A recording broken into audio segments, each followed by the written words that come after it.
But my beats, they are hard.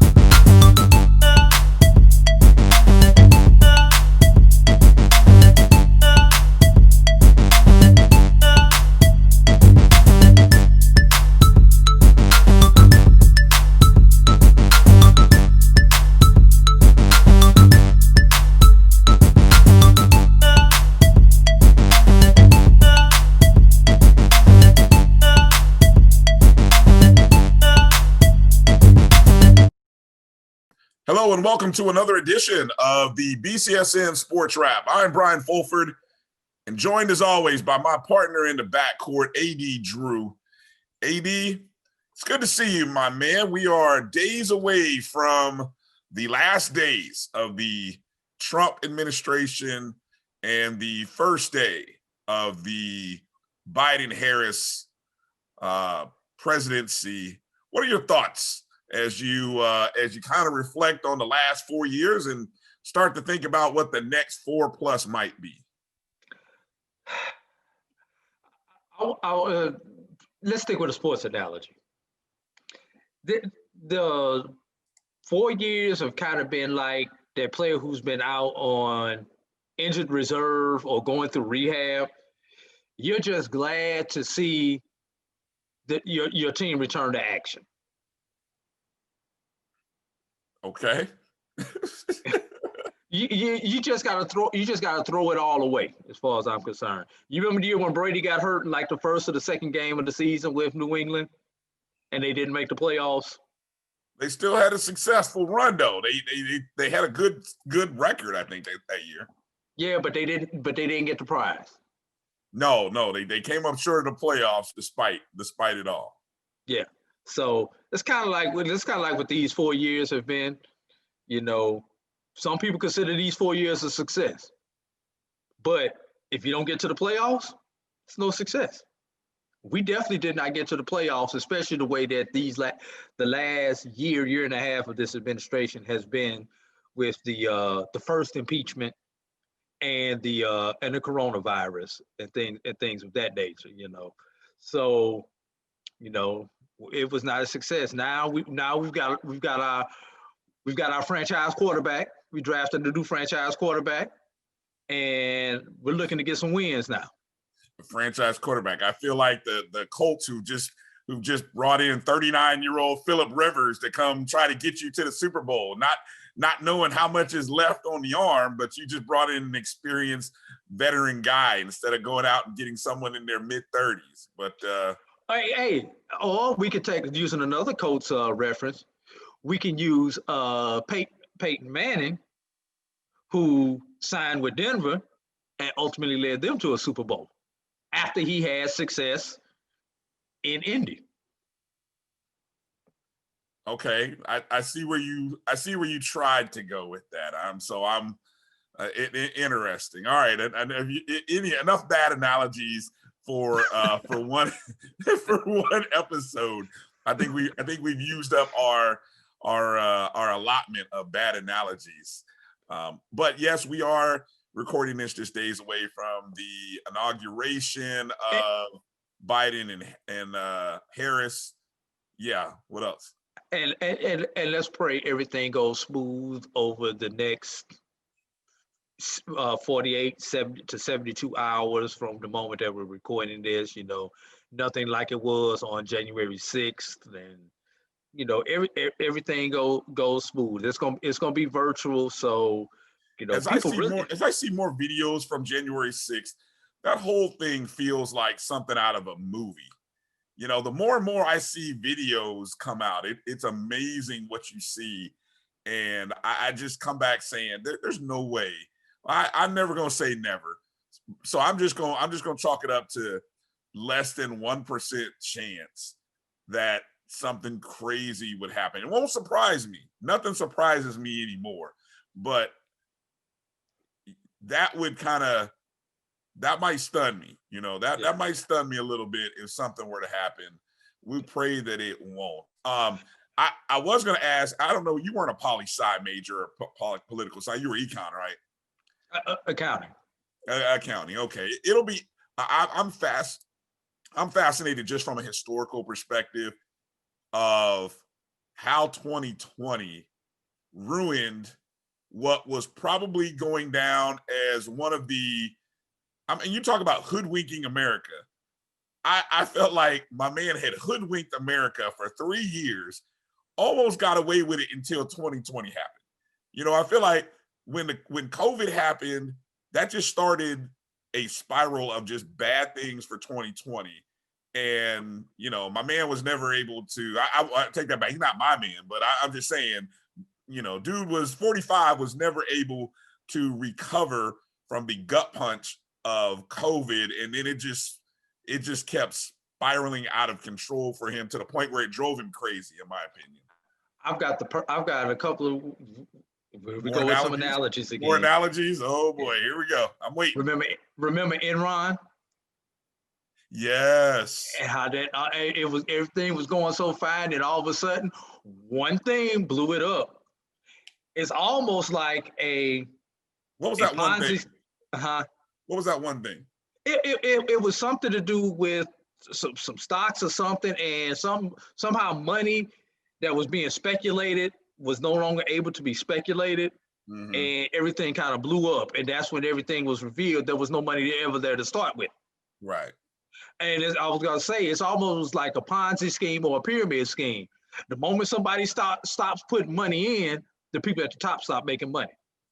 Man, and the sad part is all of those things cost people lives and income and careers, and a lot of things were just foobarred by all of it. So, but yeah, so we got inauguration coming up. Hey, if you're watching and listening to to our show, I promise we're about to get into talking a little bit of HBCU sports. Make sure you are, however you're watching this show, if you're watching it on YouTube or on Facebook, make sure to like and subscribe to our show. If you're listening to us in a podcast format, everywhere, I don't know if you're listening to us on Anchor, Spotify, Google, Apple Podcasts, maybe even iHeart, make sure to subscribe. And God bless you if you are listening to us via the Jericho Broadcast Network's app, which you can always go get if you don't have it by simply going to your Google or Apple Play Store, search my JBN or my BCSN. And if you already have the app, share it with a couple of people. Hopefully you are enjoying it. Maybe you found a couple of the other programs that we our partner shows within the network, and maybe you're enjoying those. Make sure to subscribe and follow them as well. And don't forget about the website. I was going to say, make sure to follow or check out the website, www.mybcsn.net. And always make sure you're following us on Instagram, Twitter, and on Facebook at MyBCSN1. Real quick, AD, because I know I asked you this before, with the inauguration coming up, of course, we have an HBCU vice president, Kamala Harris, Howard grad, Alpha Kappa Alpha sorority. They just had their Founders Day. Shout out to all the Greek organizations that had their Founders Day over the last 2 weeks. I mean, it just seems like the last 2 months. You had the Omegas back in December. You've had the Kappas. You've had the Alphas. You've had the AKAs. You've had the Deltas, and you've had the Kappas. Seemed like all within the last. Zetas. You had the Zetas. Zetas and the Sigmas. Okay, I missed the Sigmas. I know you had 3 sororities almost within about 4 days of each other. Yeah, it seems like every day you wake it up, like which member of the Divine Nine got an anniversary today? Yeah, so that's it. That's always how the first couple of weeks of January seem to roll, right?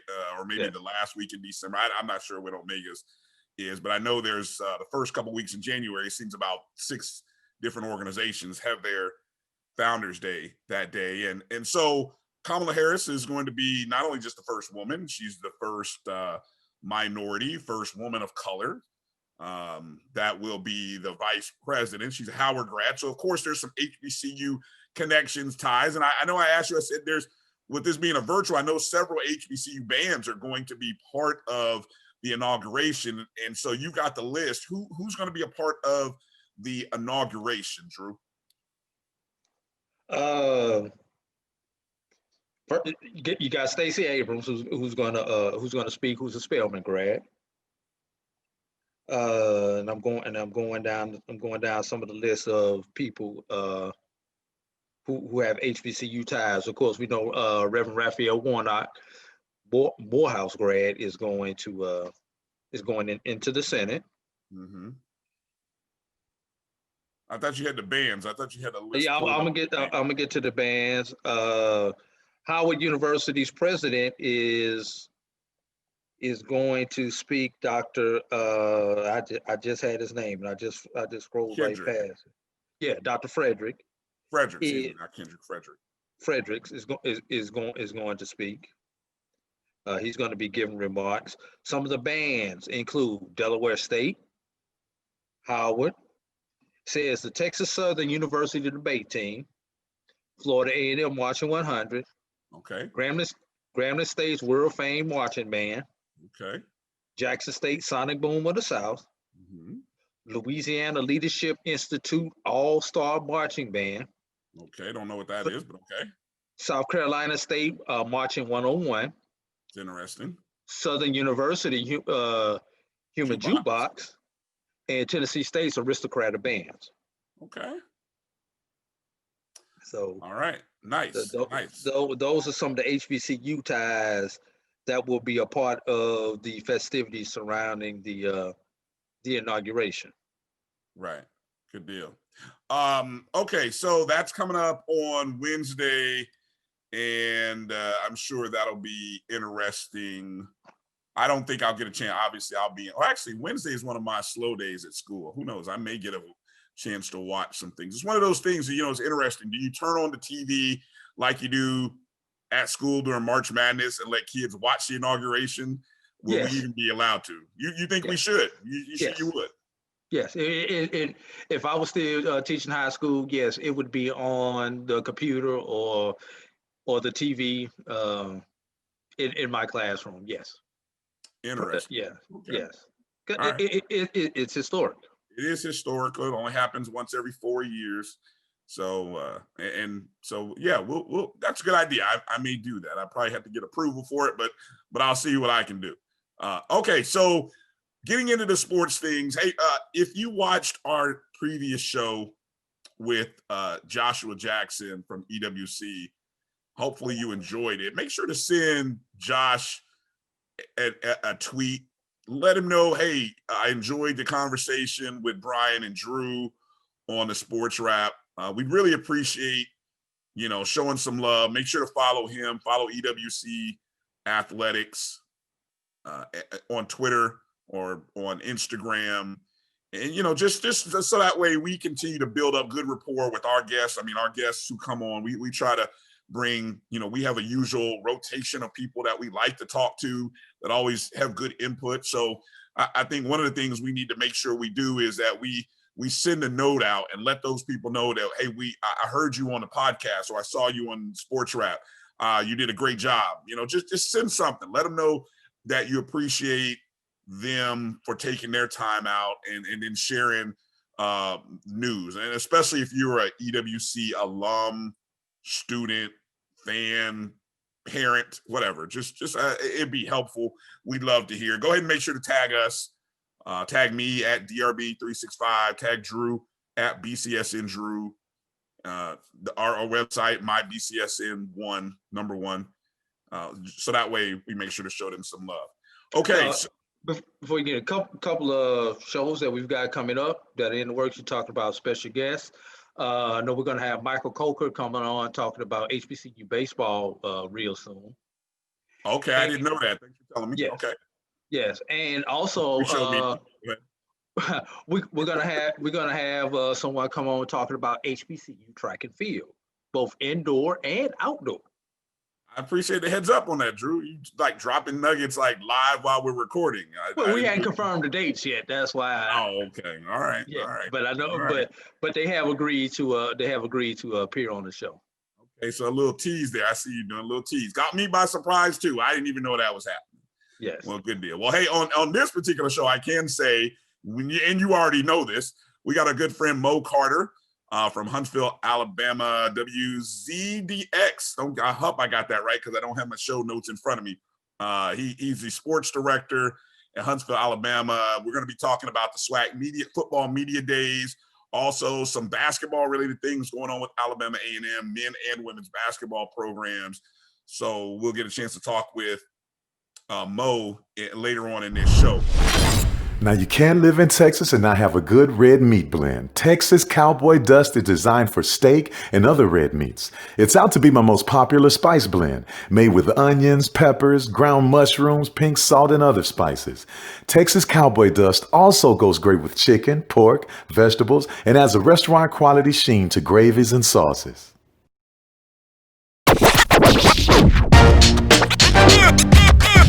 It's like a loot machine. All around town, people trying to get down.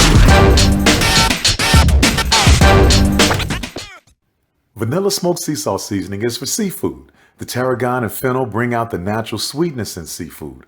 I also use it in rice dishes, on yams, asparagus, blueberry pancakes, and believe it or not, chocolate chip cookies. Vanilla smoked sea salt adds a salty and savory component to sweet dishes that create a symphony for the tongue. Because the fight isn't over yet. You will see me choose to protect my community by wearing a face cover. And even with my face covered, you will see me. As a son. As a man with a never quit attitude. As a fighter for change. Join me in wearing a face cover. To help stop the spread of the coronavirus. Because this is one small act of kindness that has the power to make a big difference.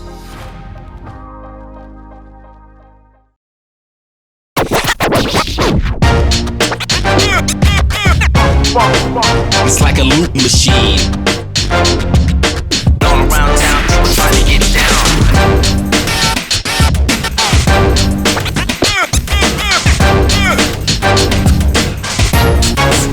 It's like a loot machine.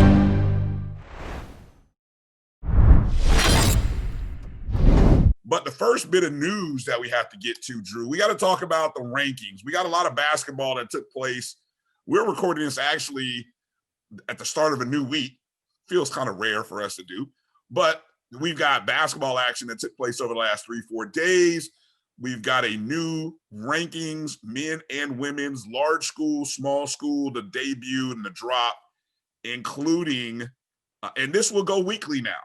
So beginning this week, every week, we'll be dropping a new top 5. So without further ado, you want to start with the women or the men, Drew?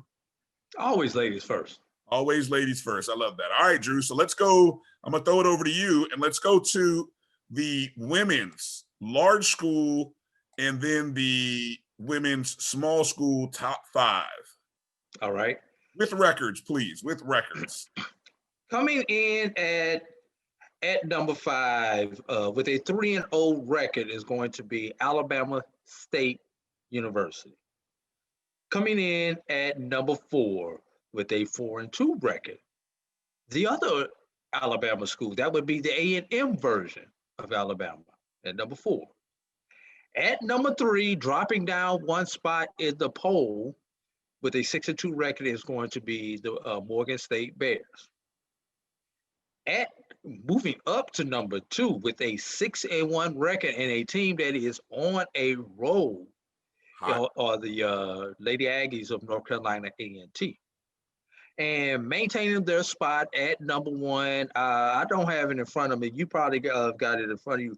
It's got to be what, the 4th poll that Howard has been number 1, Bryan? Probably, yeah. I know they've been number 1 the last 2 previous polls before this one. All right. Yeah, Howard with a record of 7-2. So quickly, let's talk about these 5 teams. Obviously, we're starting at the bottom. The Alabama A&M and Alabama State women's game got postponed. So that was supposed to happen on Saturday, but Alabama A&M had some COVID-related issues.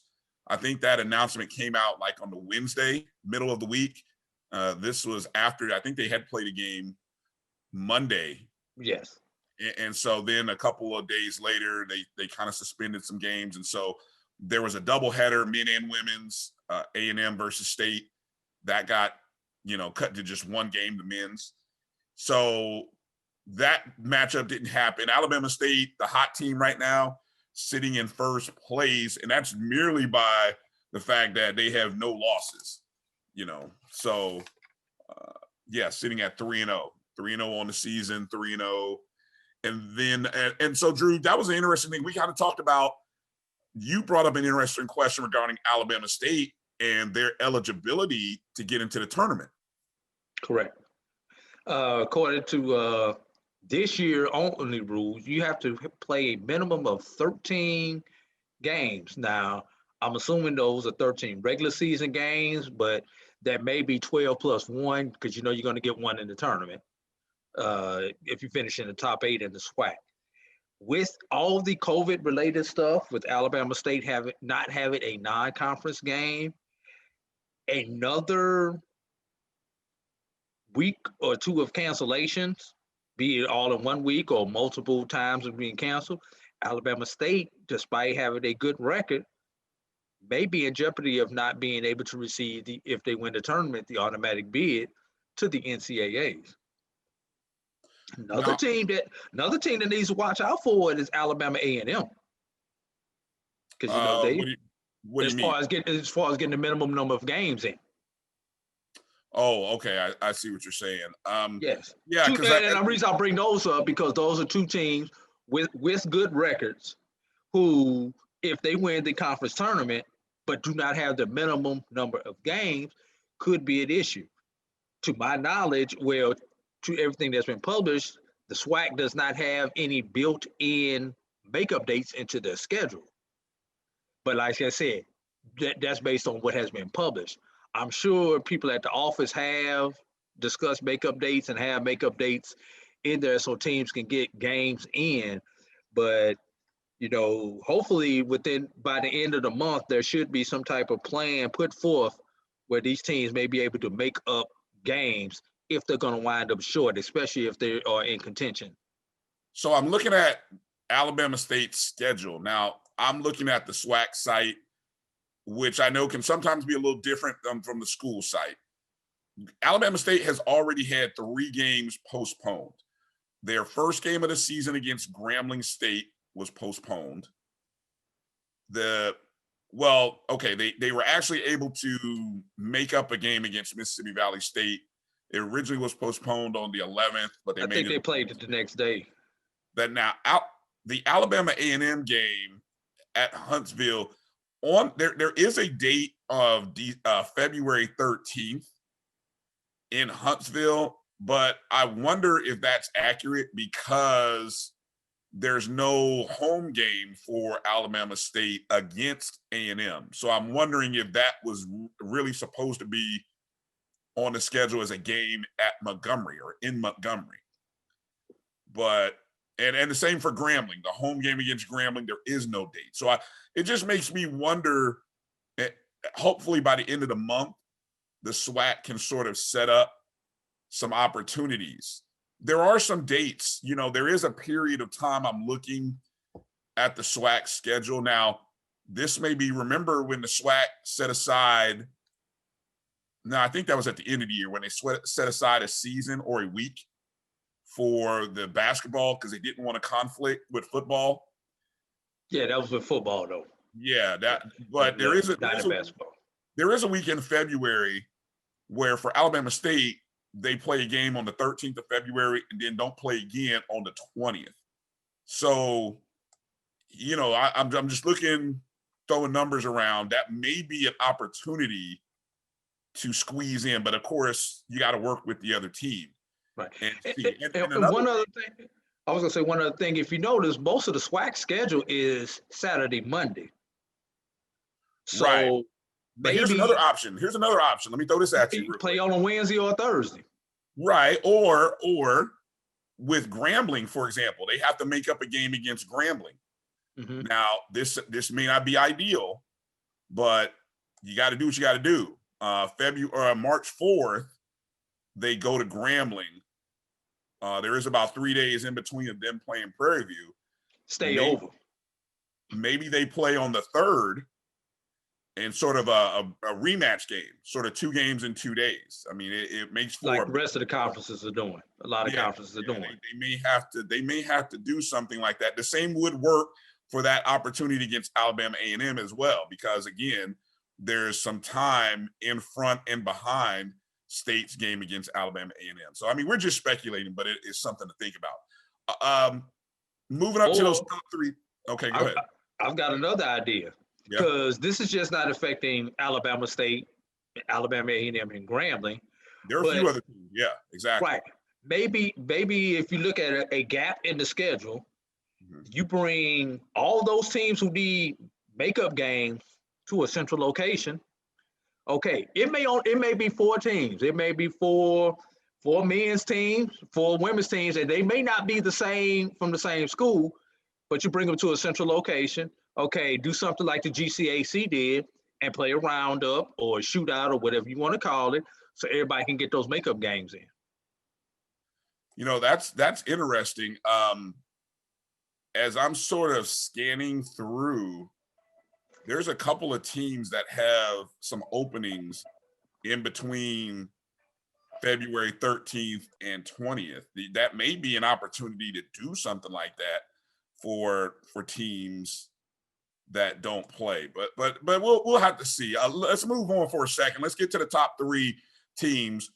Howard, A&T, and Morgan, all from the MEAC, all got sweeps this weekend. You know, that's interesting because I think I told you, this is one of the first weekends where I think we had more sweeps in the back-to-back, games. I guess we call them the rematch games, 2 games in 2 days.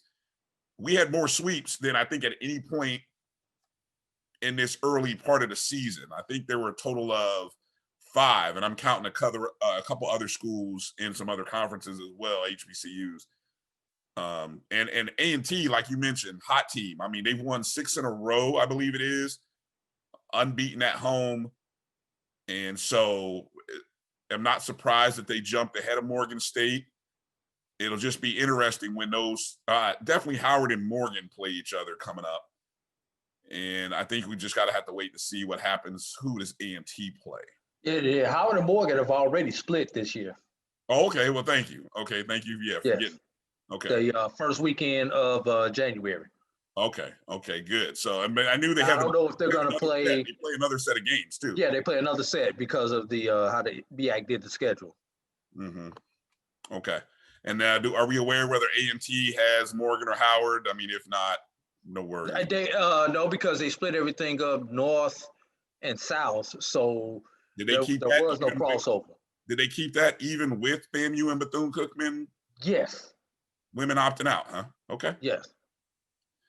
All right. Also, very quickly, it should be noted, maybe a few people are saying, hey, what about this team? What about that team? I will say this, Jackson State just missed getting in. Jackson State sitting at 5-5, but they are 4-1, having won 3 games in a row in the SWAC, just on the outside looking in. And when we say just, we mean just on the outside looking in. Yeah. One more thing before we move. We can go to some of the action from the weekend. Let's get through the polls first. Let's go to small school women, and I'll come back to my point that I was going to mention. Let's go to the small school women, Drew. All right, we've got a newcomer to the small school women's poll. That newcomer being, we've got one newcomer. Being Harris. 2 newcomers. Yes, 2 newcomers. Yeah, okay. One jumped straight up there. All right. Coming in at number 5 is going to be Harris Stowe For those of y'all who do not know where Harris Stowe is, it is in St. Louis, Missouri. They come in, what's that? Nothing, go ahead.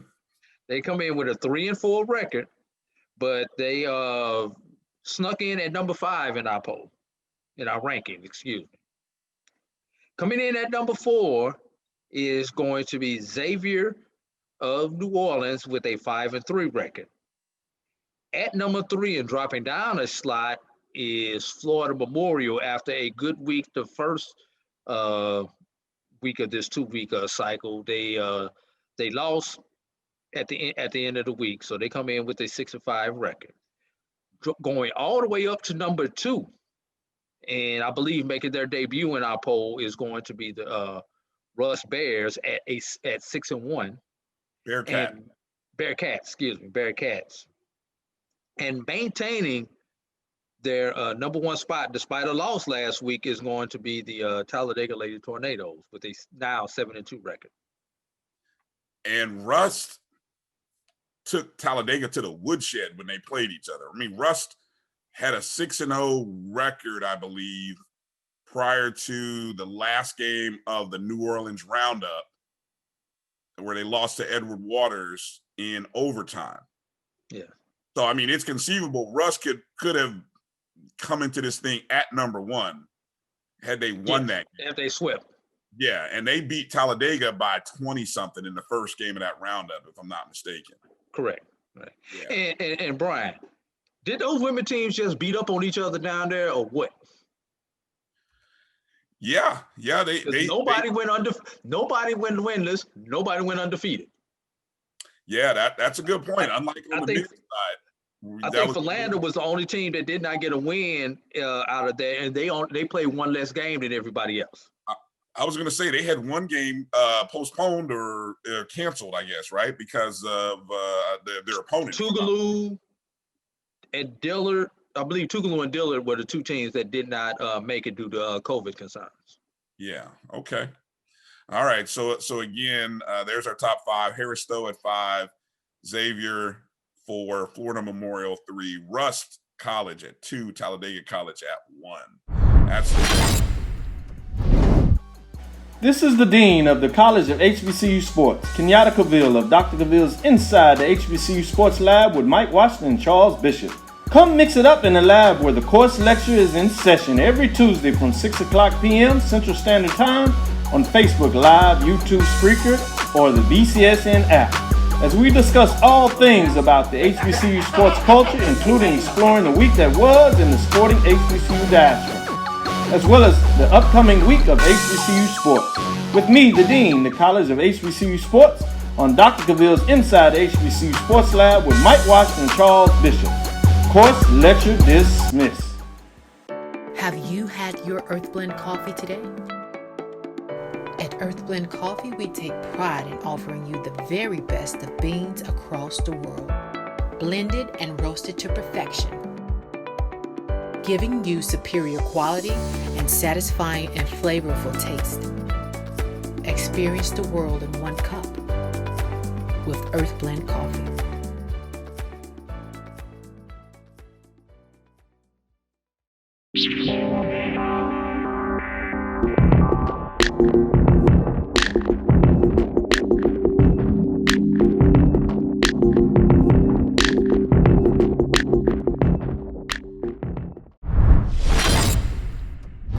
All right, Drew, let's hit the men up. Let's go over to the men, and let's start up top with the big boys, the large school Division I teams. All right, start coming in at number 5 with a 6-9 record are going to be the Aggies of North Carolina A&T. I said 6-5, 6-9 record. Yeah. Yes. Coming in at number 4, probably the streakiest team that we have in our ranking. When they win, they're going to pull off 2 or 3 in a row, and when they lose, they're going to lose 2 or 3 in a row. It seems like that would be the Pirates of Hampton with a 7-8 record. Number 3, the only undefeated team that we have in major HBCU basketball is going to be Alabama A&M with a 3-0 record. Of course, COVID has shut them down, started them, shut them down again. At number 2 is going to be Morgan State at 6-4. At number 1 is going to be Norfolk State, 8-4. Yeah. So Norfolk State stays. Norfolk State stays at the top or moves to the top. I believe they moved to the top. I mean, Morgan. I believe Morgan was 1 previously, right? I believe so. All right. Is that your phone that's going off there?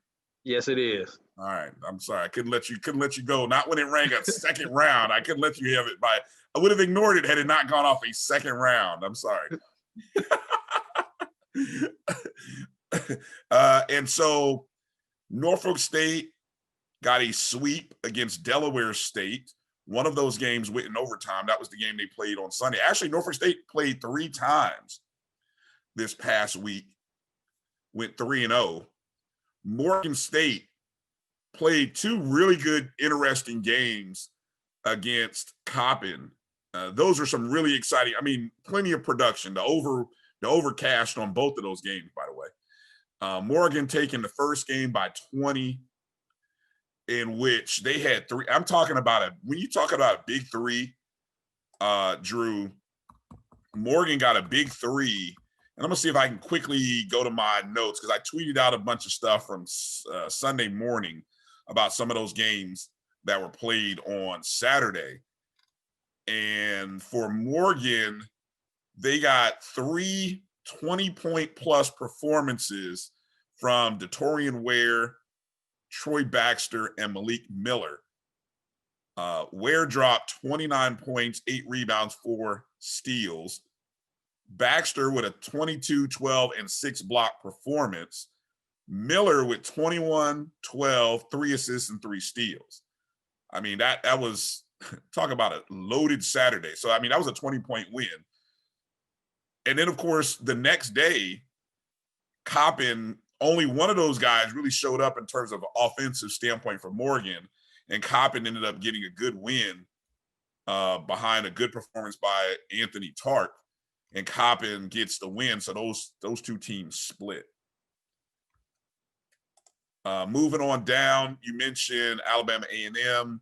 We'll talk to Mo a little bit more about them. Hampton, the Shrieks you're talking about, they won 2 games against USC Upstate and now have won 3 of the last 4.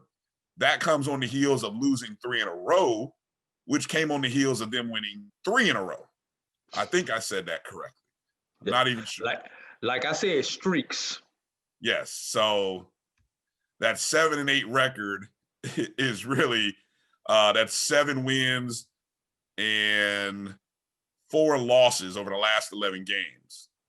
If you want to break, if you're a stat head and you really wanted to break it down even further, 7 of 11 or 7 of 11. There you go. And then A&T, who I should note, I gave A&T props, even though they played a school from Division 3. I don't even think that's Division 3. No, NCCAA. Yeah, Carver College. Carver College. In Atlanta, who, by the way, is like 0-22. No, 0-15 against they played 15 Division 1A or Division 1A schools so far this year. Lost every game they played. I think they're like 0-20, 0-22. But A&T shot 41 of 66 from the field. That's 62%. They were 12 of 20 from the 3-point arc. That's 60%. They scored 50 points on fast break points. And they outscored that team. They scored, I think the final score was like 112 to 40 something. They outscored them 71-19 in the second half. Yeah, so I mean, and that was a game that A&T kind of just put on the books after I believe their series against FAMU got canceled, as the Rattlers have kind of had to cancel 3 games over the past weekend. So, you know, COVID really screwing up the schedules in January. Okay, Drew, let's get down to the small school, the men's level, small school men's. All right. Number 5, Starting the season off, first time in the polls on the men's side, are the Dilla Blue Devils. Yeah. Number 4, after the NAIA dropped them out of their polls, their top 25, we still got some love for them. The Gold Rush of Xavier at 6-1. Number 3, the lone Division II team in our small school poll, the Blue Tigers of Lincoln, Missouri, at 6-2. The other Lincoln, everybody. Number 2, another undefeated team.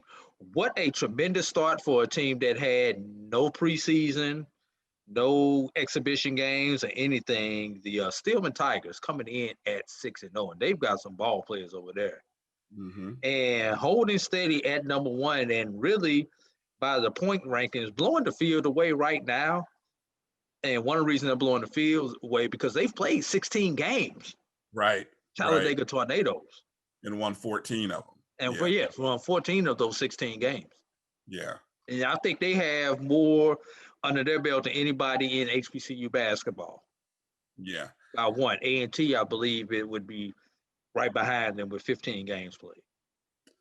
And as it relates to the 3 GCAC teams, Dillard went 3-0 in that was the Talladega roundup.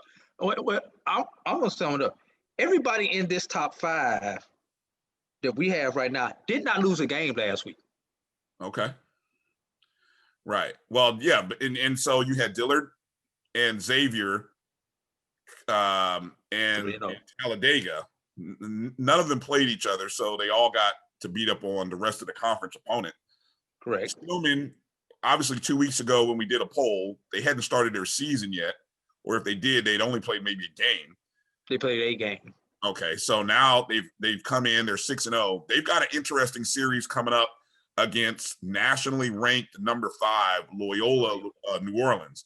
So that will go a long way towards proving to the national landscape of NAIA basketball, which, by the way, has reduced the tournament field from 64 to 48. 48, correct.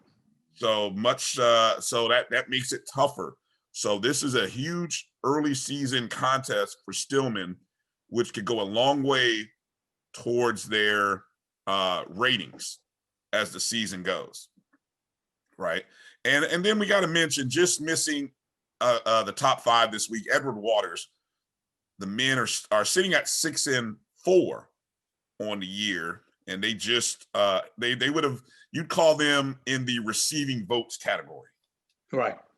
And I've got one other team I want to throw out there in the still hanging around category. Is Lincoln, PA. Yeah, still hanging around with nowhere to go in sight. With nowhere to go. My God. It's another sad day in America. Painful to be introduced to George Floyd during his last breath with a cop's knee on his neck. On his neck. He deserves so much more. How many black lives have to be taken before something is done? We are not a threat. I am shaking as I type. This has got to stop. We are sick of it. Need conviction. I just want us all to live. Death will not stop until the powers that be are finally held accountable. Don't look away from the truth until every one of us are free from white supremacy. The world stands with you. Criminalizing and killing of black and brown bodies is not new. It's as old as America. It's just getting filmed more. Do you know what it feels like to be hunted? To have a new hashtag for a dead black person every single day? How does one plan a life if they aren't sure they will have a life to plan? Trayvon, Armstrong, Deborah Daniels, Megan Michelle Lee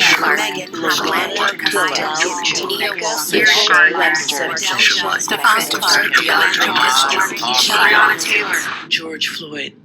His name was George Floyd. Say his name. Say his name. George Floyd. Say his name. Say their names. Once again, and always, we fight for justice. Black Lives Matter. Black Lives Matter. Rest in power, beautiful. You didn't deserve this.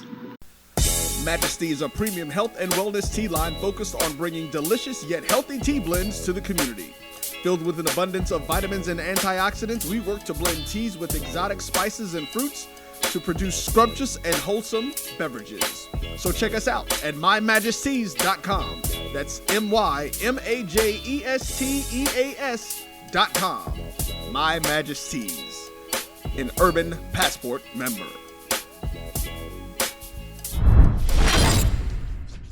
Okay, let's get into our players of the week for the past week from the week of January 11th, Monday, through Sunday, January 17th. And we will start with, I have do you have these names or do you want me to read these names, Drew? I'll let you do the players of the week. Okay, so we have, and I got to make sure I pull up the games because that I just realized I don't know if I didn't write down who the opponent was, but I've got the games. So our large school women's player of the week from Jackson State University. Nope, not Amisha Williams. It's the other preseason first team all conference player, Deja Rogan, the guard. She had a very good week in 2 wins for Jackson State. Jackson State women got a pair of wins where they won 62-42 against Southern, in which Rogan had 17 points, 9 rebounds, 1 assist, and a steal on 5 of 11 shooting from the field. And then on Saturday, she helped lead the Lady Tigers to a 63-45 win over Prairie View A&M, where she scored 19 points, had 2 rebounds, 4 assists, and 3 steals on 7 of 17. So for the 2-game week that she had, she averaged 18 points a game. Make sure I do the math. It should be real easy to do, right? 18 points a game is what she averaged, 5.5 rebounds for the week, 2.5 assists, and 2 steals. Shot 12 of 28 from the field in total and 6 of 15 from the arc. So and 2 wins. And again, Jackson State sitting currently at 4-1, winners of 3 in a row. That's Miss Deja Rogan. So congratulations, Ms. Rogan. For our small school women's player of the week, we're going down to the New Orleans Roundup in the GCAC. And this was a close one, Drew. None of our candidates that we spotlighted, none of them were on a team that went unbeaten. So Correct. They either had 2 wins and a loss, or 1 win and 2 losses, or 1-1. Yeah. And it really came down to a couple of young ladies who had some good performances, but I think we got it right this time with the selection. And so we go with the young lady for the Edward Waters Tigers, sophomore center Amari Bell, the 6'3" center from Orlando, Florida, had a great week. Now, Edward Waters went 1-2 in the week, but their big win came in overtime against Rust. And which was their only loss of the week. Right, which is Rust's only loss of the week. Miss Bell, now, in the 3 games, she did not start in any of these 3 games, but coming off the bench, she averaged for the week 17.5 points a game, 10 rebounds a game, 1 assist, just under 1 block, or 0.1 block, 0.7 steals. But anyway, in comparison to some of the other candidates, we just thought, hey, the consistency, being able to put up a double-double, and how about the efficiency with the minutes that she gets, says a lot. So props to Miss Bell, head coach Charmaine Wilson there, doing a great job with those Lady Tigers. And you know, who knows, maybe Miss Bell might see a few more minutes now that she's a National Player of the Week winner. Who knows? All right, I'm gonna keep going. I thought you might have had a comment or something there. No comment. Hey, only thing I'm gonna say is it's good to have somebody who can give you some production off your bench as a coach. You know it as well as I do. Don't mess up the starting lineup, because it seems like when you put those players in the starting lineup, once they get used to the role coming off the bench, the efficiency drops. Well said. Okay. The large school, the Division I large school player of the week for the last week. And we had a couple of guys who had some good performances in back-to-back games, but nobody compares in terms of filling up the stat sheet and just the production than Davion Warren for Hampton University last week. 2 wins against USC Upstate. In the first game, Warren had a career high, 34 points, along with 8 rebounds and 3 assists. I believe it's his second 30-point plus performance. And I think he may have had the other 30-point came like 2 games before that. So he's now dropped 30 twice in the last 4 games that he's played for Hampton. In that game, he was 13 of 20 from the field, 3 of 7 from behind the arc.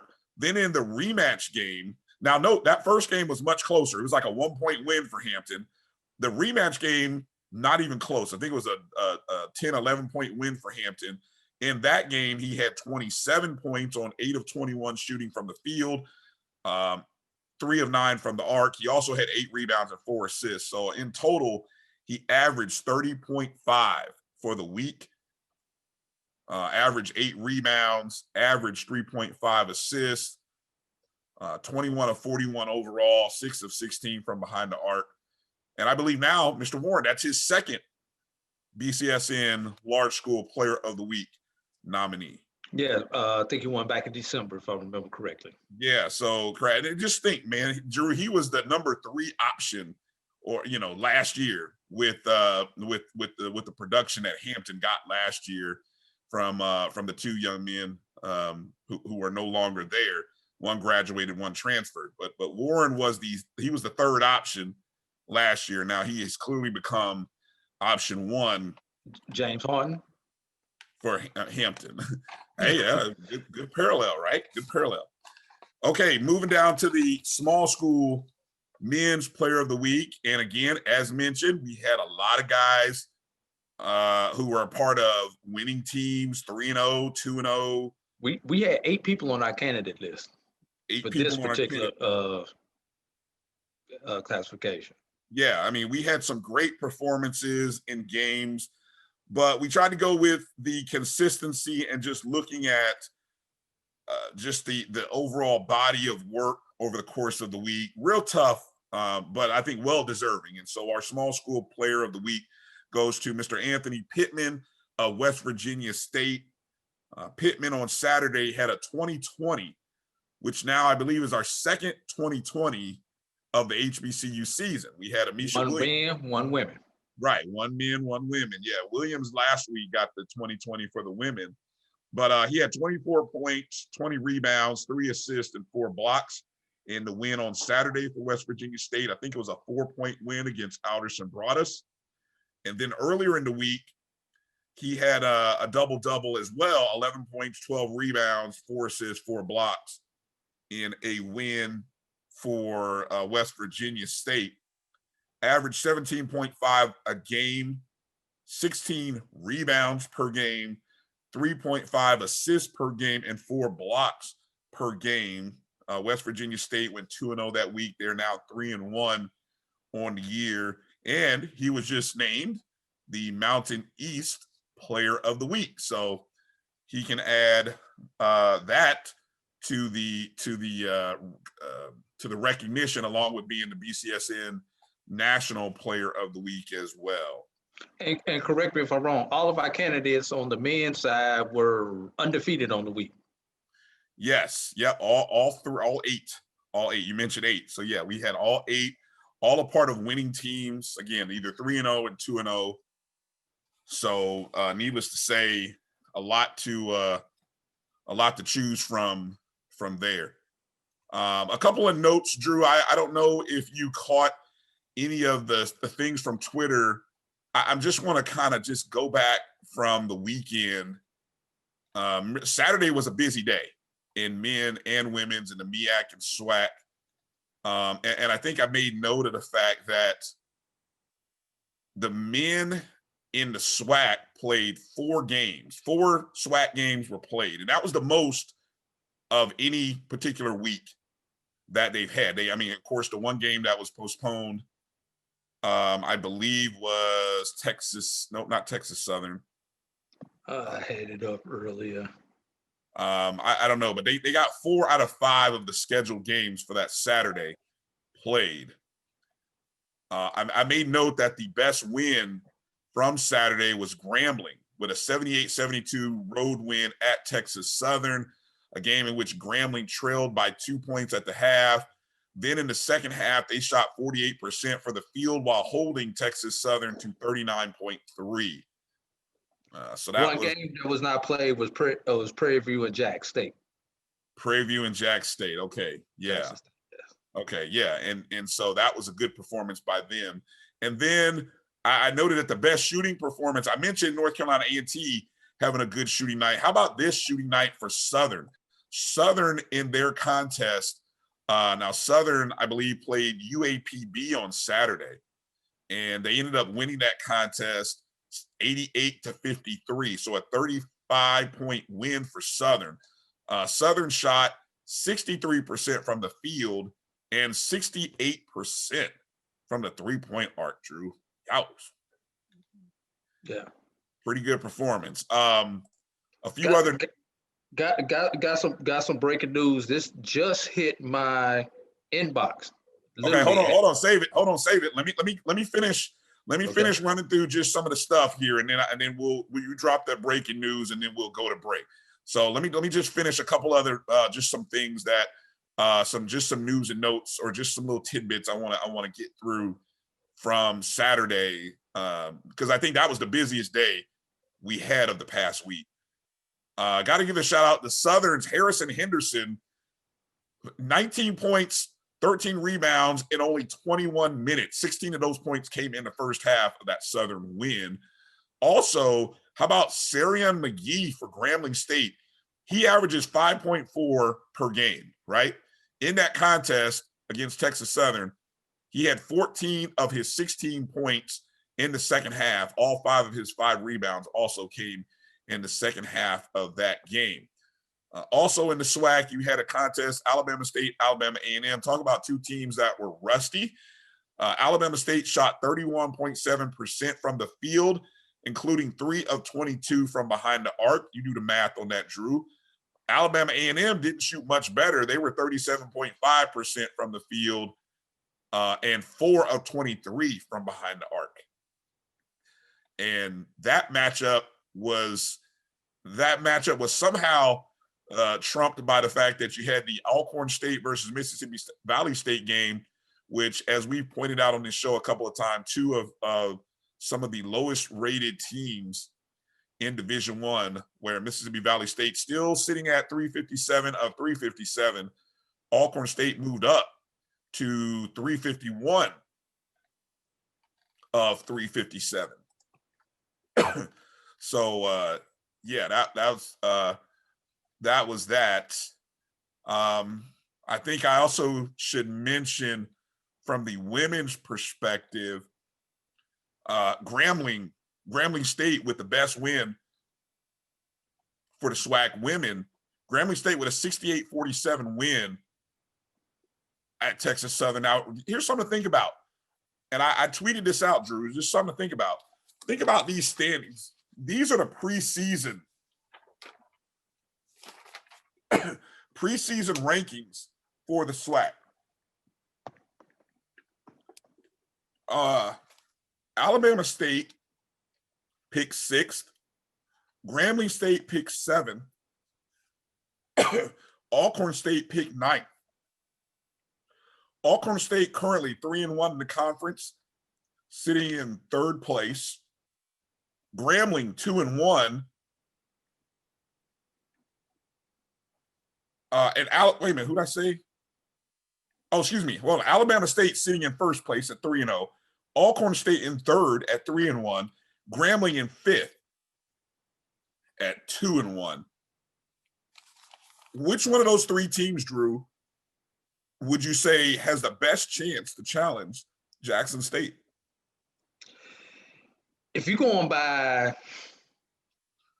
just the start they had, Alabama State, because Alabama State arguably, and I can't think of her name off the top of my head, the freshman that they've got there, she's playing tremendous. She's from up in the, ironically, in the Huntsville area, and she's really leading Alabama State. But it would have to be one of those Alabama schools. But I would lean more towards State. So you actually think one of them can actually upset and possibly take that conference away from Jackson this year, huh? If this is the best time, if not, they're gonna have to wait till Williams graduates. Well, yeah, it'll be interesting to follow that dynamic duo that you mentioned from Alabama State. You're probably talking about Emmanuel Ayana, yes, or Jayla Crawford. And they've been doing. Hold on, let me say that. I said that wrong. It's Ayana Emmanuel and Jayla Crawford. I said it backwards. You know? Okay. Yeah, Emmanuel's averaging 19 a game, and Crawford's averaging 16.7 a game. In conference, those are conference. Well, it's their overall stats as well. So I mean, that's all. Yeah, got to give a shout out to Jackson State's women's bench. The Lady Tigers outscored Prairie View bench 25-4 in that victory.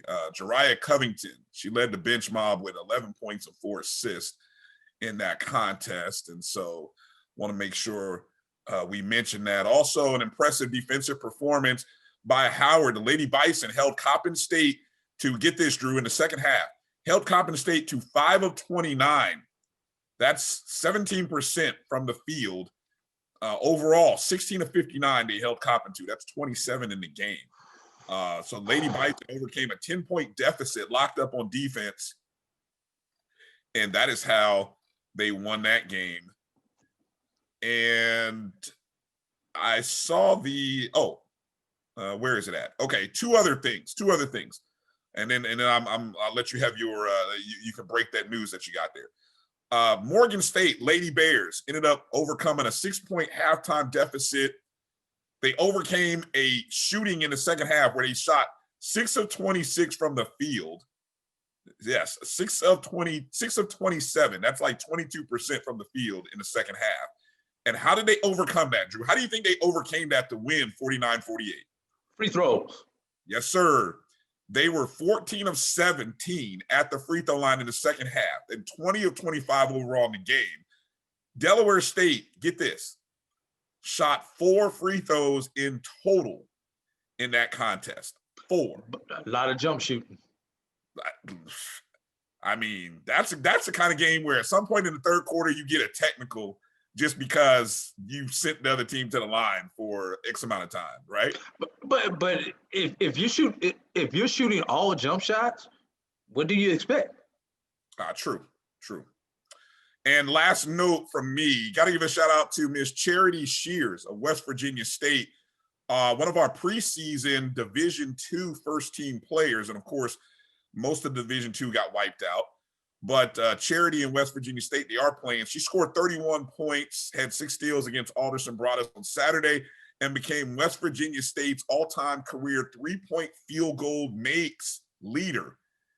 And she's just a junior. So she broke the record, and I think she's going to smash that record. She's doing a Steph Curry on them. Hey, just going to put it so far out of reach. with the points per possession that West Virginia, I bet if you go look at stats, points per possession, West Virginia State is probably one of the tops in the country. I mean, they had like 95 shots in that game on Saturday. They beat that team like 120. The score was like 121 to 90 something. And I saw women's games where I think neither team got over. Well, I just said one of the scores, 49-48. So, I mean, just imagine. Not 100 points combined. Yeah, and then you got one team scoring 100. nearly 200 by 2 teams, or over 200 by 2 teams, actually. Yeah. So, all right, that's Dr. B's little crib notes from the weekend. Make sure to follow me at DRB365. I'll try to do that more often. It was kind of fun. I don't know how well received it was, but you can go check out my timeline. It's there.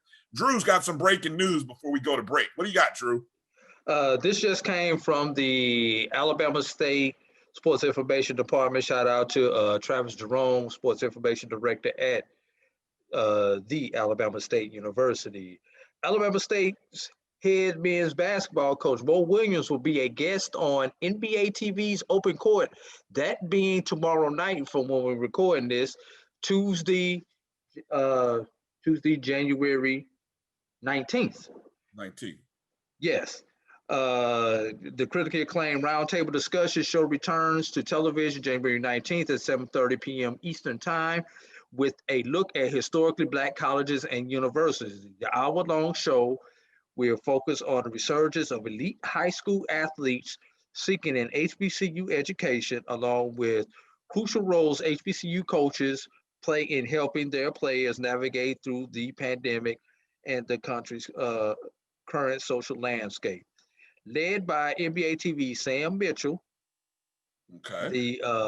The show will feature a panel of former NBA, WNBA, and collegiate standouts who now serve in HBCU head coaching position. Joining Williams will be another SWAC. The SWAC is all over this. Cynthia Cooper Dyke, now. Lindsey Hunter, Cynthia Cooper Dyke, Texas Southern, forgot to get to school.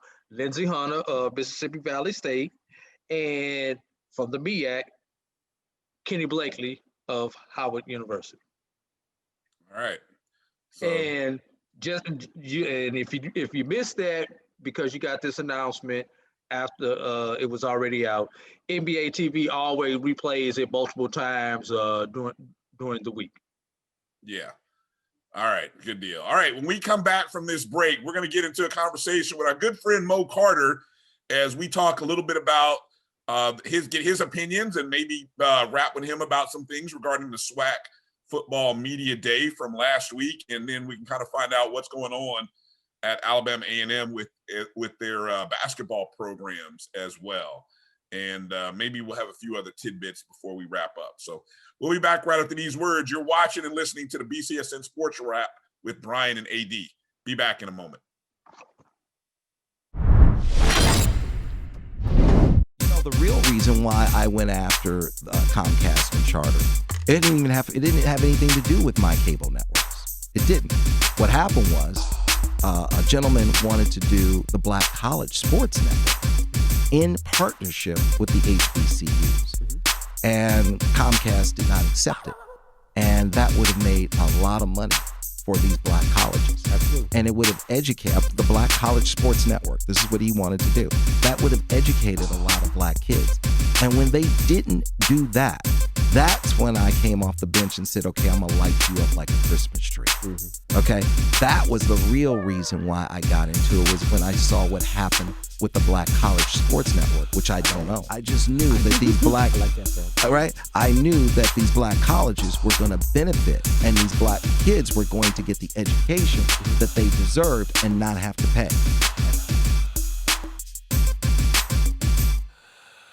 It's never too early to plant the seed, to share the tradition, and instill a sense of pride in your HBCU with your little ones. HBCU Pride and Joy Children's Boutique helps you share your school spirit with a wide selection of adorable kids apparel and accessories officially licensed from your favorite HBCU. Visit hbcupridejoy.com and follow us on all social media at HBCU Pride Joy on Facebook and Twitter.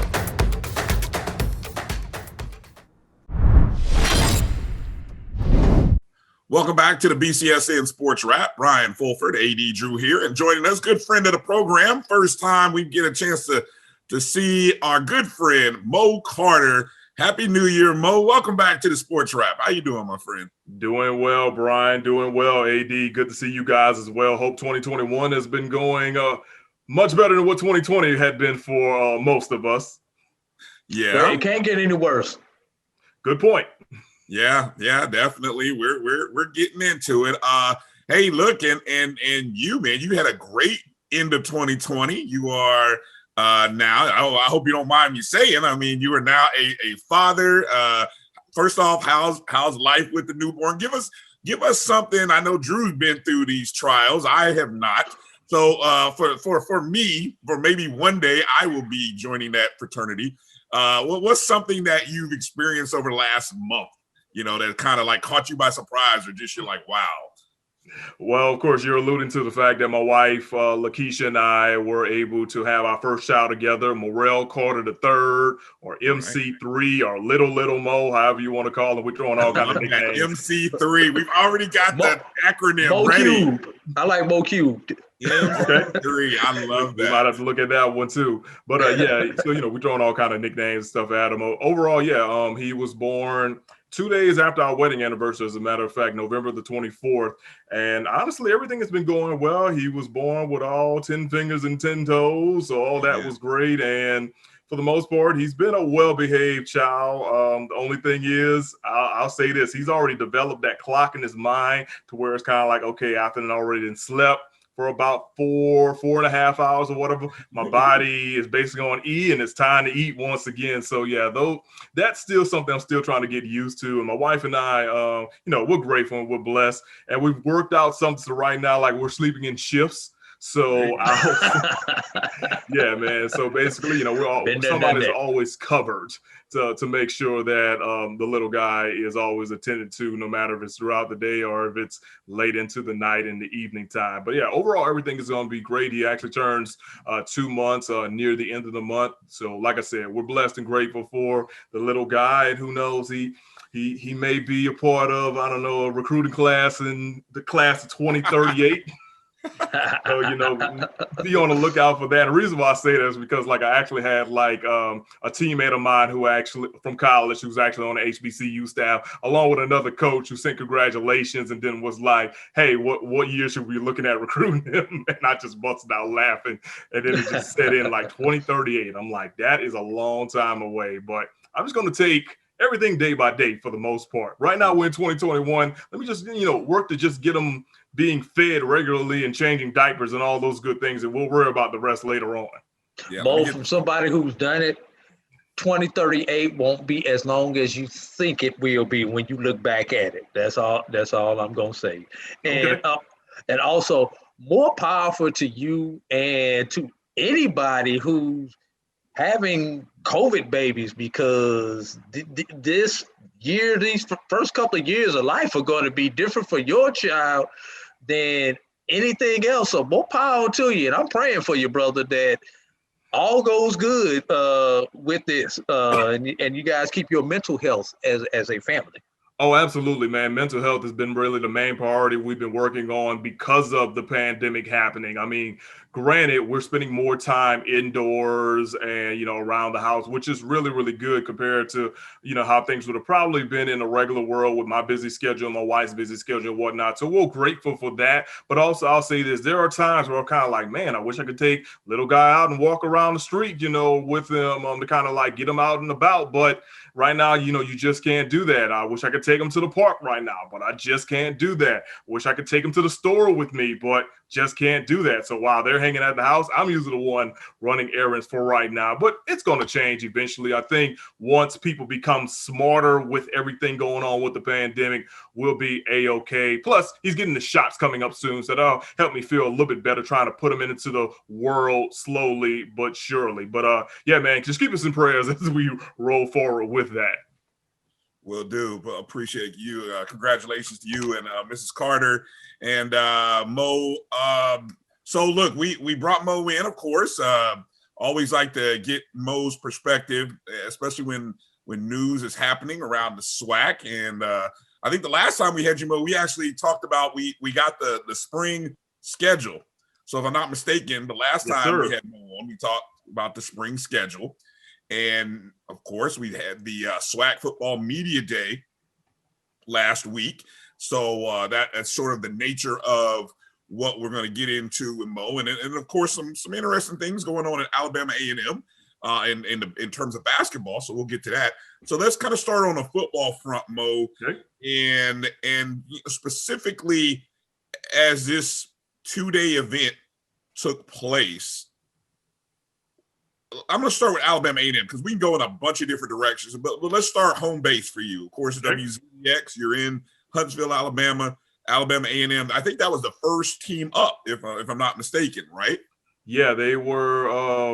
Alabama A&M was the first team up with Coach Connell Manor and also with his senior quarterback, Aquill Glass. They got a chance to kind of talk about, the various things. The thing I really, really was intrigued about, not only with Alabama A&M, but really with all the coaches, was how they were telling their different variations of how the pandemic has basically impacted their program from a coaching standpoint, and even some of them from a fatherhood type standpoint, because a lot of these coaches are father figures or second fathers to their players, and a lot of them were explaining like how crazy it was that, of course, if they had to send the kids home or whatever, how the parents were even calling and saying like, okay, coach, what's this routine I got to get my child in? And then all of a sudden they have to like basically be dad and coach from afar away to try to get those things going. So I really, really did find that very interesting on that note. Coach Maynard talked about that, and then Coach Donald Hill-Ely also talked about it as well. He went into like a long explanation about various players or whatever, but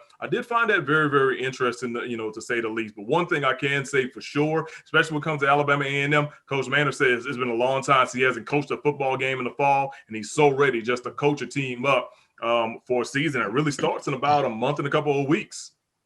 Yeah, I found it real interesting, the different dynamic between the coaches who I think there are some who are looking forward to coaching this spring. I think there are some who don't seem very enthused.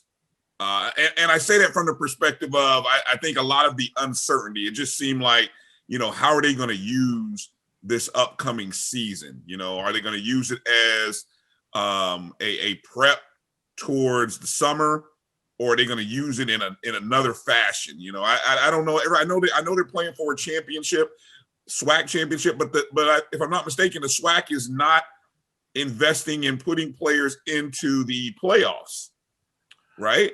No, they are not. Actually, Dr. Charles McClellan was asked about that, and he actually said that they were quite intrigued about what the NCAA had put forward when it comes to a plan for the SWAC to potentially, participate in it.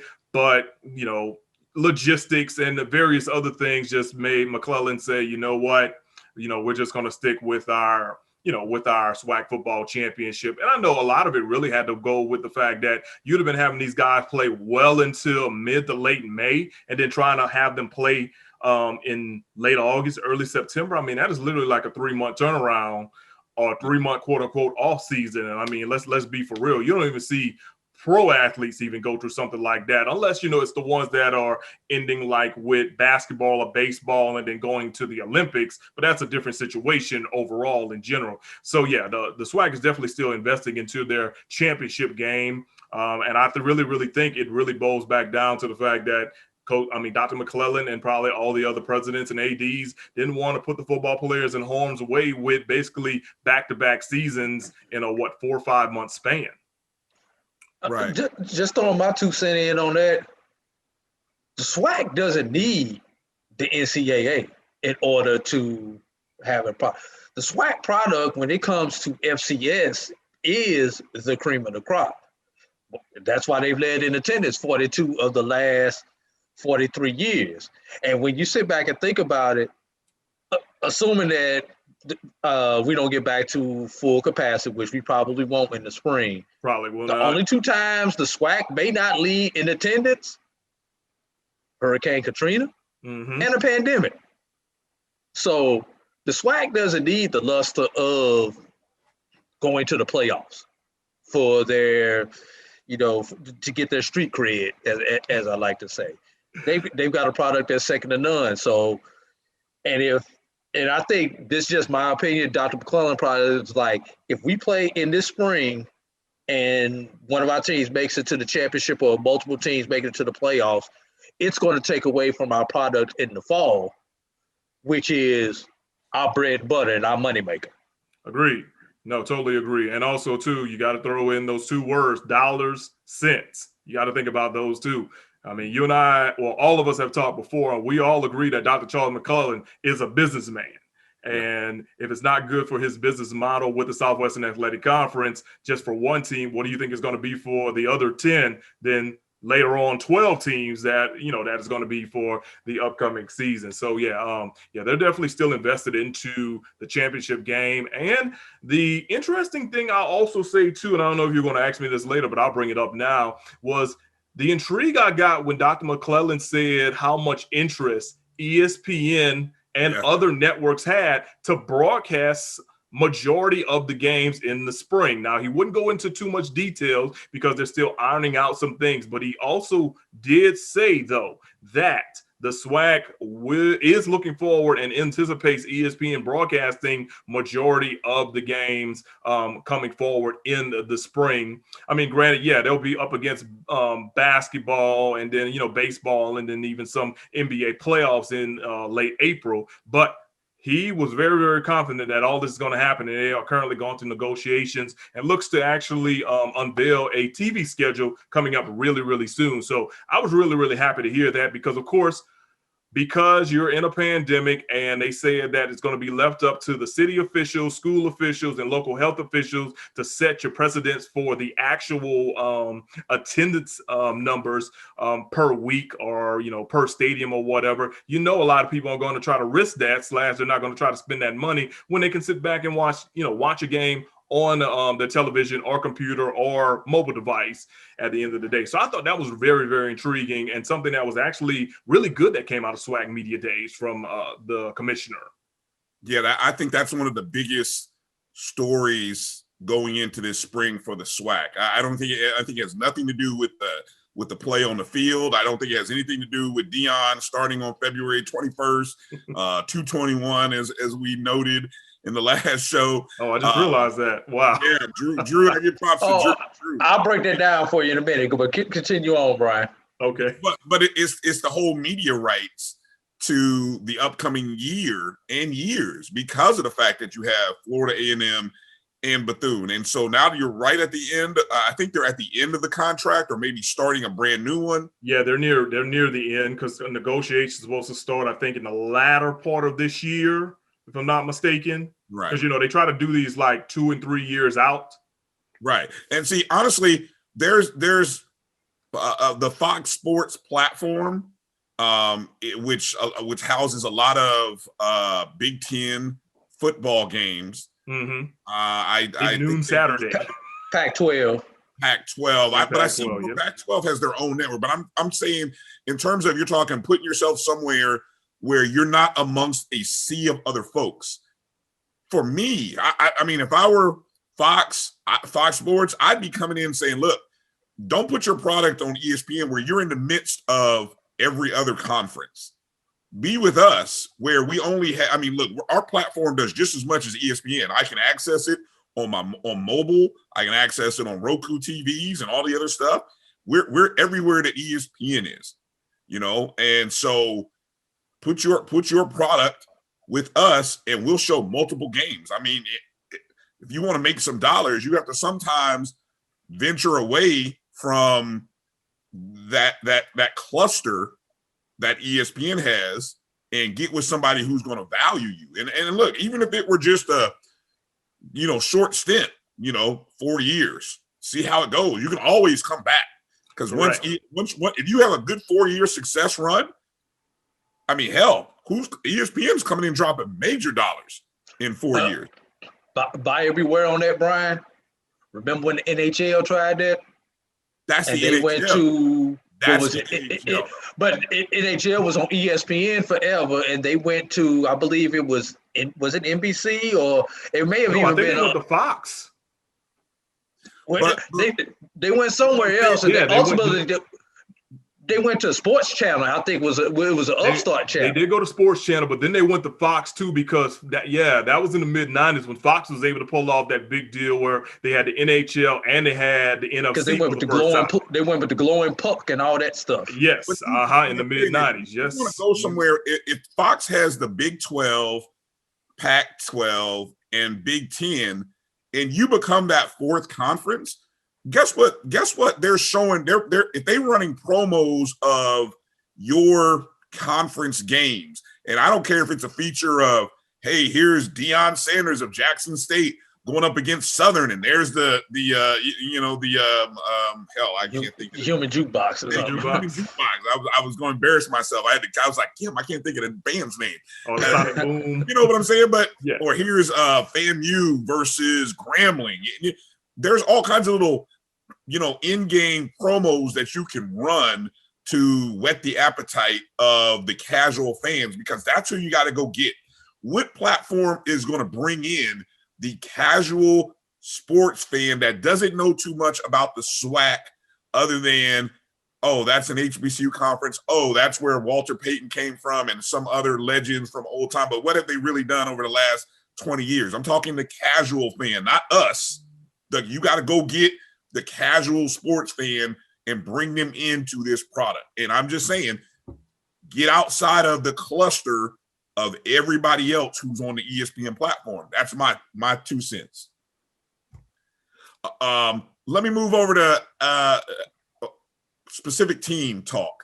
Okay. I thought, as it relates to Alabama A&M, big news about Akil Glass deciding to play this spring, also sort of revealing that he did give serious thought and considerations to possibly transferring, possibly opting out and going to the NFL. And he even hinted, Mo, if I'm not mistaken, by saying that I'm all in to try to win 2 championships. To me, that's saying, hey, I'm coming back in the fall too. Is that the correct read on that?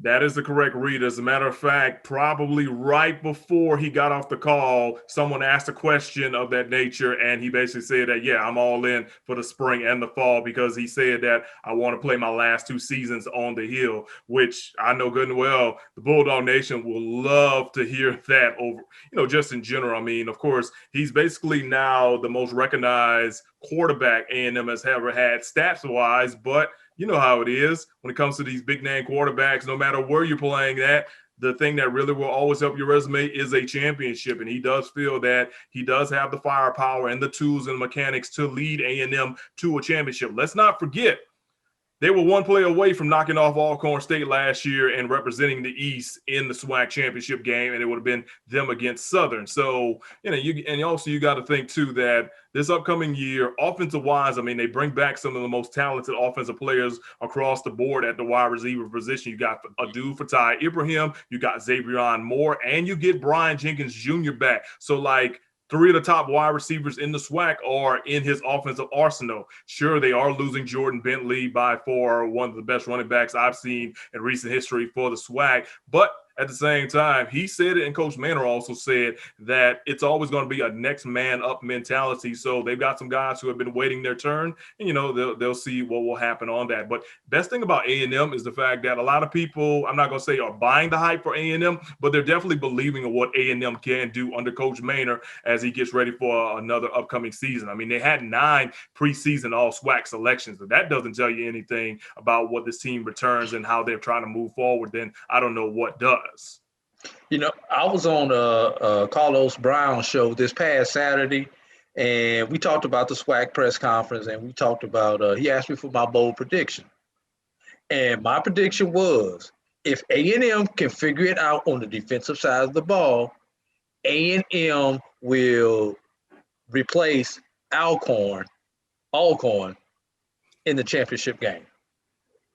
No, I totally can agree with you on that. I mean, of course, A&M was in a scenario too. Over the last 4 seasons, they've had three different defensive coordinators with 3 different schemes. So, I mean, that's not really healthy for a program in general when you're trying to build something, especially on the defense. But I think that's kind of the collective, that if they can get some things going on the defensive front or whatever, it could be lights out for a long time with Coach Manor and company. And remember, this guy was a champion as a player, a champion as a coordinator, and he's been a champion on the conference and almost national level as a head coach. So they really know what's going on. Well, he knows what's going on. And I really do think in year 2 of Coach Granville Eastman's scheme, I think they'll be able to, to kind of find some strides. But once again, that's why you play the game. We'll see what will happen in the upcoming weeks. But the main thing is Coach Manning will tell us this all the time. They've got to find a way not only to stop guys on defense, but they also got to find a way to basically, beat the big dogs in the SWAC,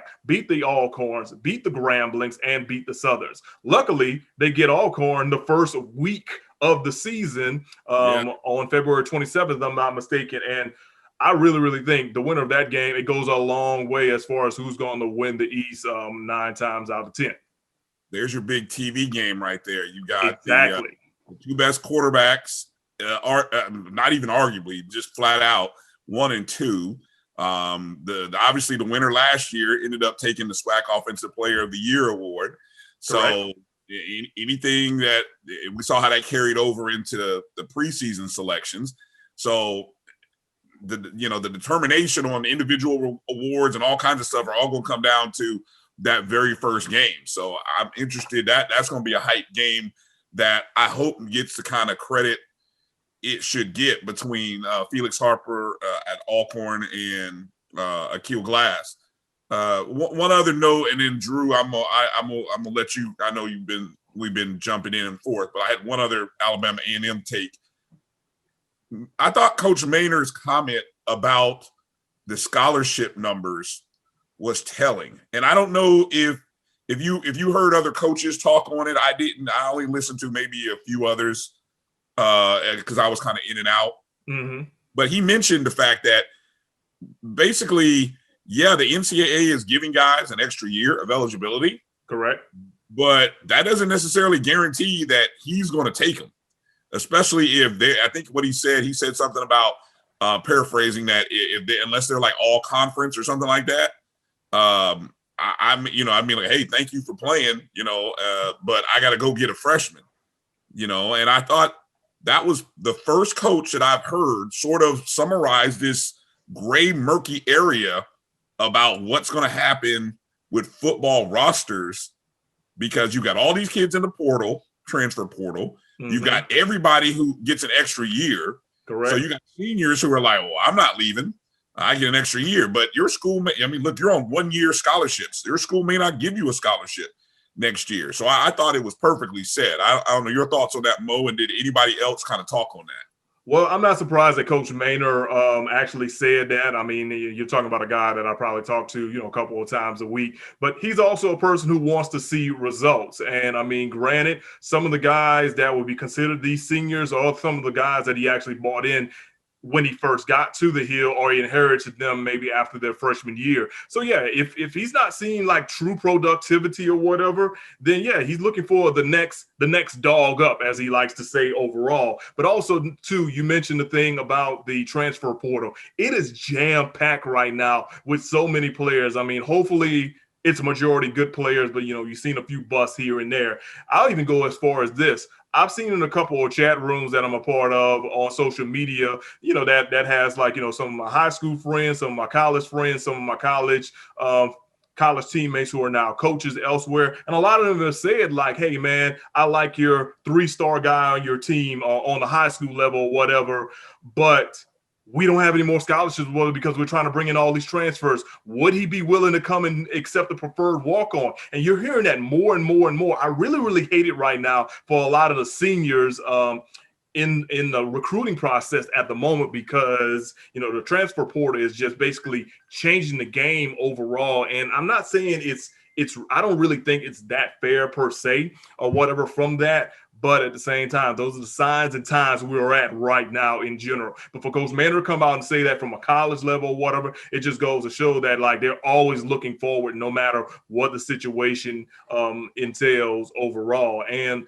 here's another thing, too, you got to think about. I guarantee you, Coach Maynard may have been there really the only one that said it out front. But I guarantee you there's a whole lot of other coaches that are probably thinking that as well. Because remember, this is FCS. So all you got is 62, 63 scholarships for the most part. So there's it's not that many to really, really go around when you really, really think about it, when you compare it to like larger schools on the higher level or the higher level schools in general. But there are a lot of other coaches that said they were going to just evaluate or whatever. So what happens when you evaluate? That means that you're trying to figure out who you're keeping and who you're trying to, let go and stuff too. So, you know, I got to say, I applaud Coach Manning for kind of like really, really saying that. And at the same time, I'm pretty sure that's going to probably light a fire underneath some guys on this team, you know, to know that, oh man, you know, I may not be sticking around here if I don't, you know, if I don't get my degree, or I'm waiting for this or waiting for that. So, you know, I got to applaud him on that, because I mean, that's basically a guy being upfront and letting you know, like, hey, I'm ready for my next guy up. Yeah, it's an audition for everybody. This spring is an audition for everybody. It really is. Yeah. One other coach did say something similar to that, though.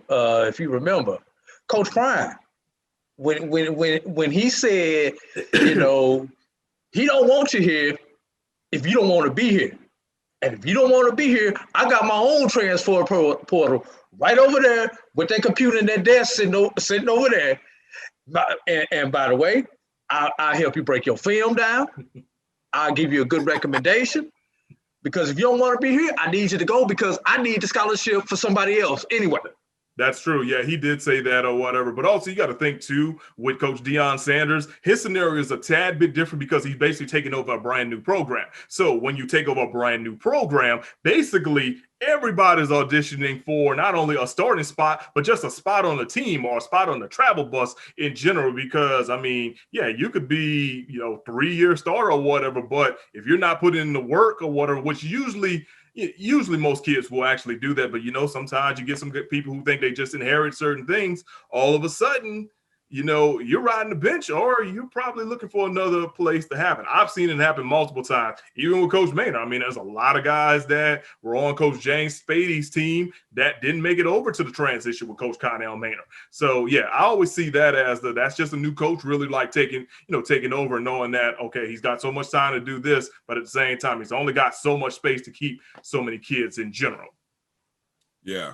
Drew, any SWAC football media day questions or any other thoughts? I know I just brought them up, but I think every coach in the SWAC got tired of the Prime and Jackson State question. I think I agree with you. Yeah, you know, these coaches worried about their recruits, their facilities, what they need to do to keep their job, and I think everybody, maybe except for Texas Southern, was asked about Prime. Who seemed the most annoyed? If you two had to guess, who seemed the most annoyed? It's between Coach Fives and Coach Odom. Yeah, I was going to say Coach Fives and Coach Odom's as well. McNair was kind of like, okay, sure, he's in the SWAC, but he still got to come to Alcorn and win. So. Right. But yeah, Coach Odom's really, really did good with his answers. You know, he basically was like, look, I know what kind of guy Deion Sanders is, but at the same time, I'm here to coach my school, Southern University, the Jaguars, the Blue. Like, he kept alluding to that. And, you know, then he talked about the rivalry between Jackson State and Southern. And basically, he did it as like, I'm not about to give nobody any bulletin board material in general. I'm responsible for my team overall. Coach Fives is kind of like, look, we're just going off the historical things, because, you know, you think about it, a guy like Broderick Fives, he is Grambling through and through. I mean, his dad was at Grambling for all the years. He played at Grambling, and then now he's the head coach. So, you know, he's kind of like that. But yeah, it really, really got to a point where it felt like it was beating a dead horse with the Deion Sanders questions over and over and over again. I'm actually surprised somebody did ask Deion Sanders about Deion Sanders. Yeah. I'm actually surprised that didn't happen, because the way it was going, it was almost bound to happen, to be honest with you. Yeah, I too. I'm kind of surprised. It would have been fun had somebody thought to do that towards the end of day one. You know, it would have been a nice soundbite to use. Since you brought up Coach Fives and Grambling, I was shocked, almost as shocked as I was last year, where only one Grambling State player made the end of the season all-conference team, first or second, offense, defense, special teams. There are none. I mean, Mississippi Valley's I keep saying this, all due respect to Mississippi Valley State, they have one player. Grambling has none. We're talking Grambling, a blue blood HBCU, blue blood SWAC program. Yeah. I mean, and I don't feel like it's been a bigger story. Am I reading too much? Do you think I'm? What's your thought when you look and say Grambling, no players on the first or second team? Shocking. I'll say this, Brian. Well, first and foremost, you got to think about this. Whenever you do preseason accolades, you got to remember the process is more so we look at last year's end of the season accolades and then move those over to the next year. Okay, who's a senior and who's not coming back? All right, they're not there. Let's replace that person and replace that person. And, you kind of really go from there. So I'm not saying that Grambling probably doesn't have any all SWAC caliber players on their team. But then again, apparently the coaches and SIDs must think differently in general. I mean, it does seem shocking and whatnot, but knowing Coach Fives the way I know him, who's a very great man in general, and this is a Southern guy talking about a Grambling guy, I know he'll find a way, to use that motivation for his players, or he may even pull the look.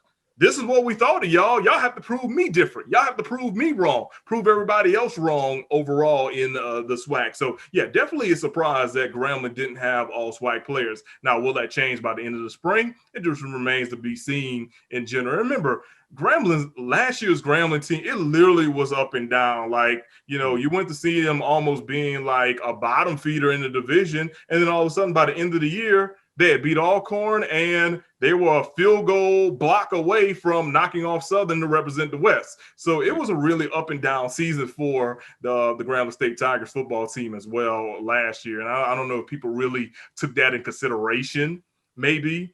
But once again, like I said, you get the coach and the SIDs voting on this. So it's who knows what's going on in their minds in general. Yeah, no, Drew will tell you I was a big Grambling State stan at the end of last year. I mean, I kept pointing out the fact that they owned the month of October. I thought if you just looked at the body of work from the month of October, I mean, they pretty much turned it 180 from the previous 3-4 weeks of the season at the start, because I think they went 0-4, then won like 5 in a row or 5 of the next 6 or something of that nature. And they pretty much had, like you said, walked into that Southern game, a game they should have won. In my all respect to your boys, they Grambling probably should have won that game, but it is what it is in that rivalry, right? Yes, they're all the records out. All the records out. Preseason order of finish, same old. Alcorn predicted to come out of the SWAC East. 14 first place votes. Alabama A&M got 4. Alabama State got 1. Jackson State got 1. The SWAC West, Southern 14 first place votes. Grambling second with 4, and Prairie View with 2. I know, Drew, you talked about your dark horse. What's your prediction, Mo, if you had a prediction from the spring season? I mean, I'll be honest with you, it really didn't change from the last time I was actually talking to you guys. I really do think that it's going to boil down to who wins that A&M versus Alcorn game week 1 of the season. They're going to really be in the driver's seat for the East, because remember, it's not like you got 8 SWAC games to play this year. You got much less.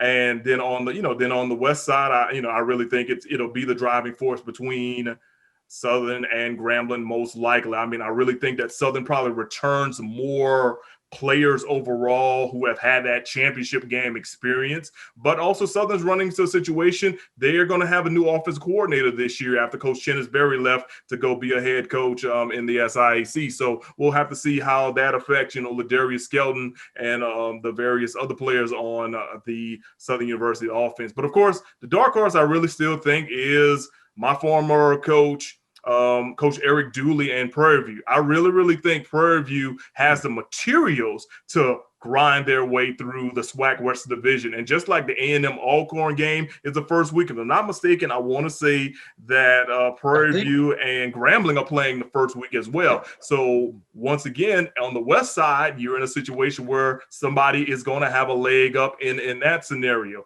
I mean, Prairie View has played both Southern and Grambling very tough over these last couple of years, getting a win here and there and whatnot. But it's going to be really up to them to try to get over that hump. But the fact that the way everything kind of was slated to finish, I'm not surprised at either way, especially since, remember, a lot of football. Well, football has not been played in over a year. So that's another thing we also have to like really, really go off of, since we didn't have, we didn't really have spring. So we really couldn't make our grades or whatever off of that. So really, it's going to be a lot of things up for grabs. And I really think that those first weeks will be very, very telling, in my opinion. You got Prairie View as your sleeper in the West. Who's your sleeper on the East side?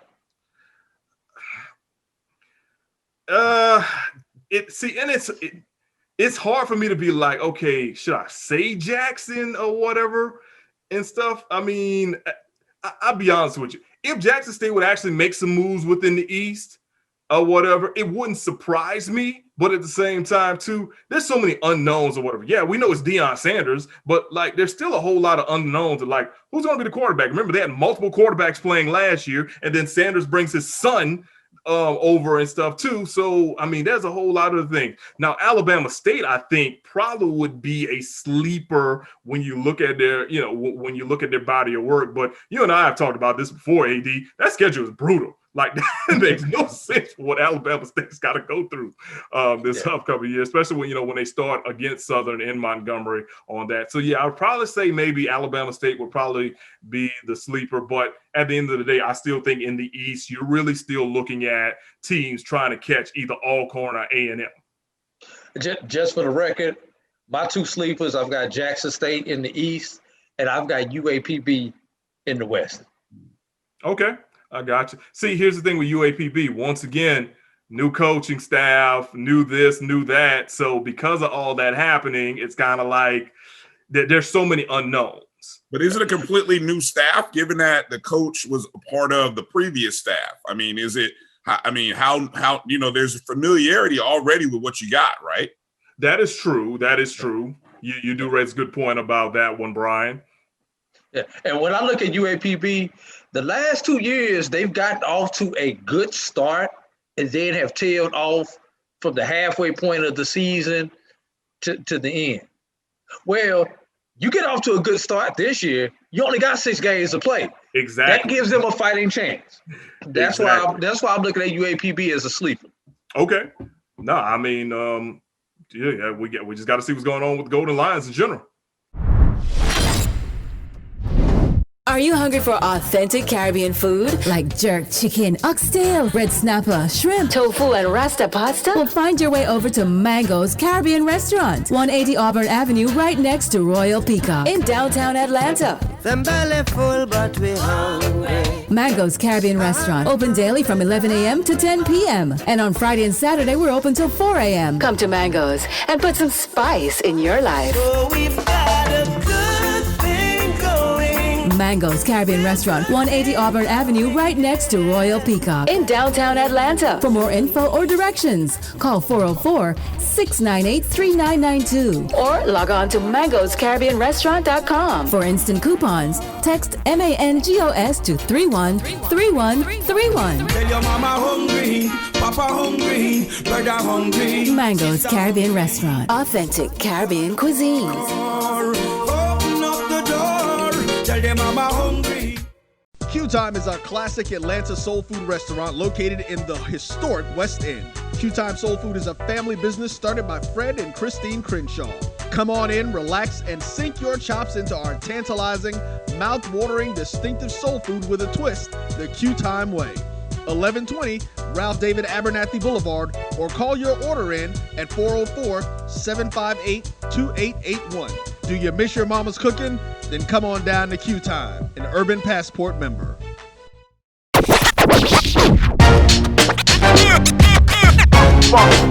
It's like a loop machine. All around town, people trying to get down.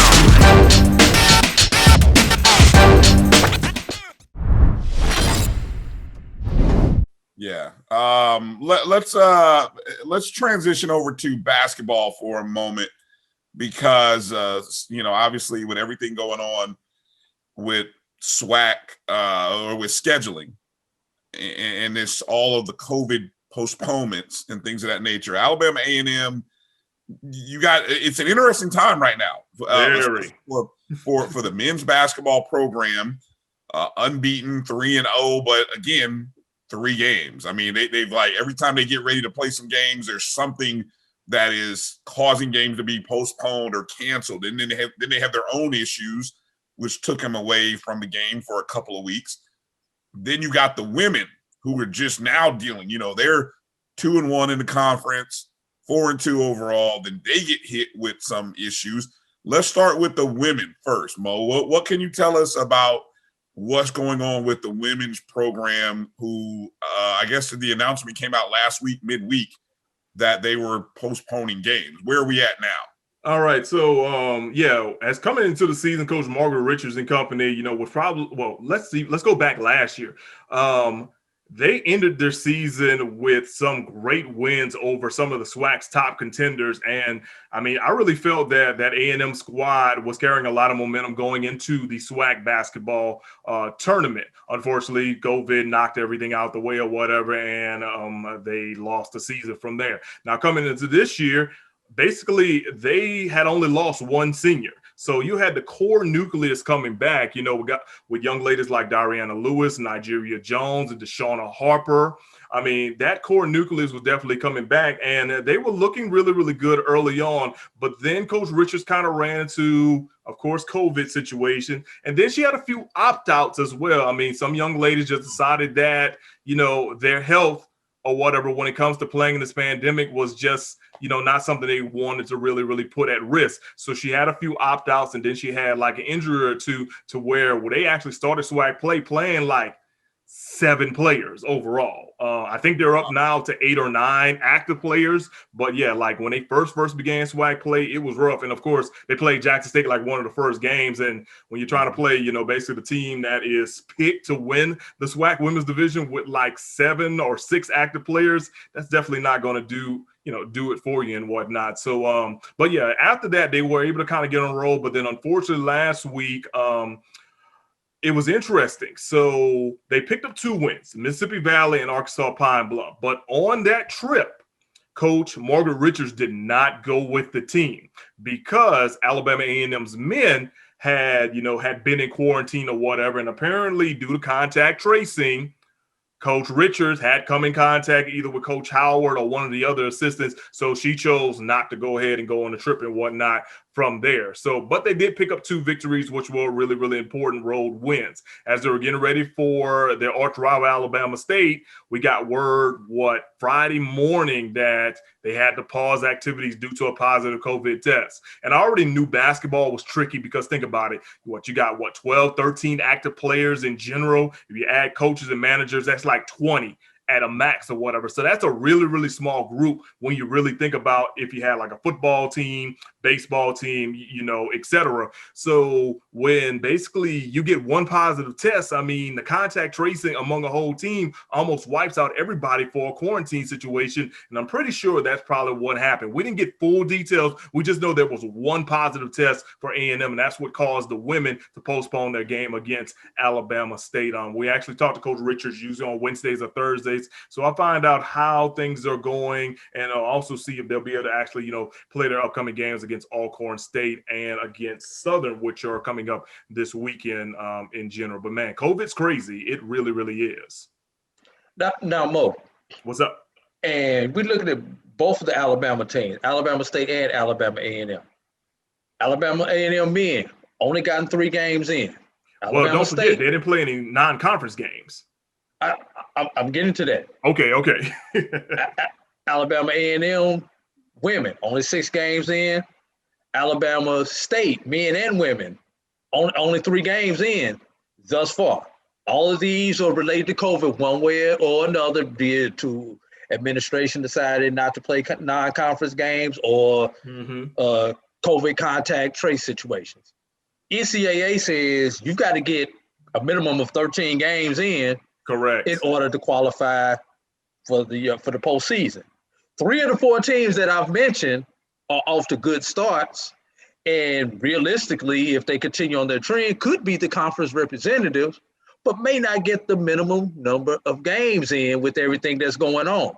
And that's crazy. Have you heard of anything from the SWAC or anything else as far as makeup games or anything that you can elaborate on in that situation? Yes, I've heard minimum or whatever. We didn't get too much detail. Of course, Dr. Charles McCullen mentioned a few things, but they weren't in detail because he was like, I'm going to give all due respect to the fact that this is a football media day, but he wanted to give an overall idea of what's going on in the Southwestern Athletic Conference. He did mention about, they have a set figure of how many games they do have to play. And he also did mention that, of course, they're going to put safety first.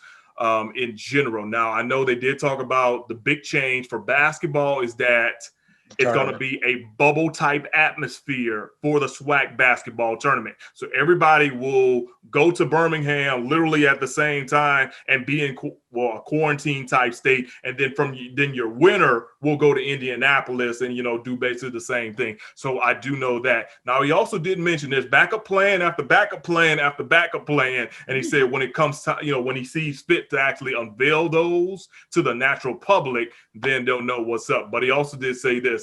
He did, say at the end of the day, though, that officials, school officials, and administration know what those plans are. And it's really up to those guys, along with the coaches, to really see fit and understand what's happening there. I am very, very interested to see how a lot of these teams are going to get these 13 games in. And I mean, for like a team like Alabama A&M, I've kind of felt like, man, they couldn't win for losing in the COVID situation. I mean, they were off to a 2-0 start, some good in-state victories, and then COVID hits here. And then just when you think they were back to it, COVID hits again, and then COVID hits again. Like, they've had, 2 or 3 pauses in action to where they finally were able to, literally play again. And then even when they beat Alabama State this past Saturday, Coach Dylan Howard decided not to coach on the sideline due to contact tracing or whatever. And the way he explained it to the media was that basically everybody else's tests came back good, but his was kind of inconclusive. So he just didn't want to run the risk on that.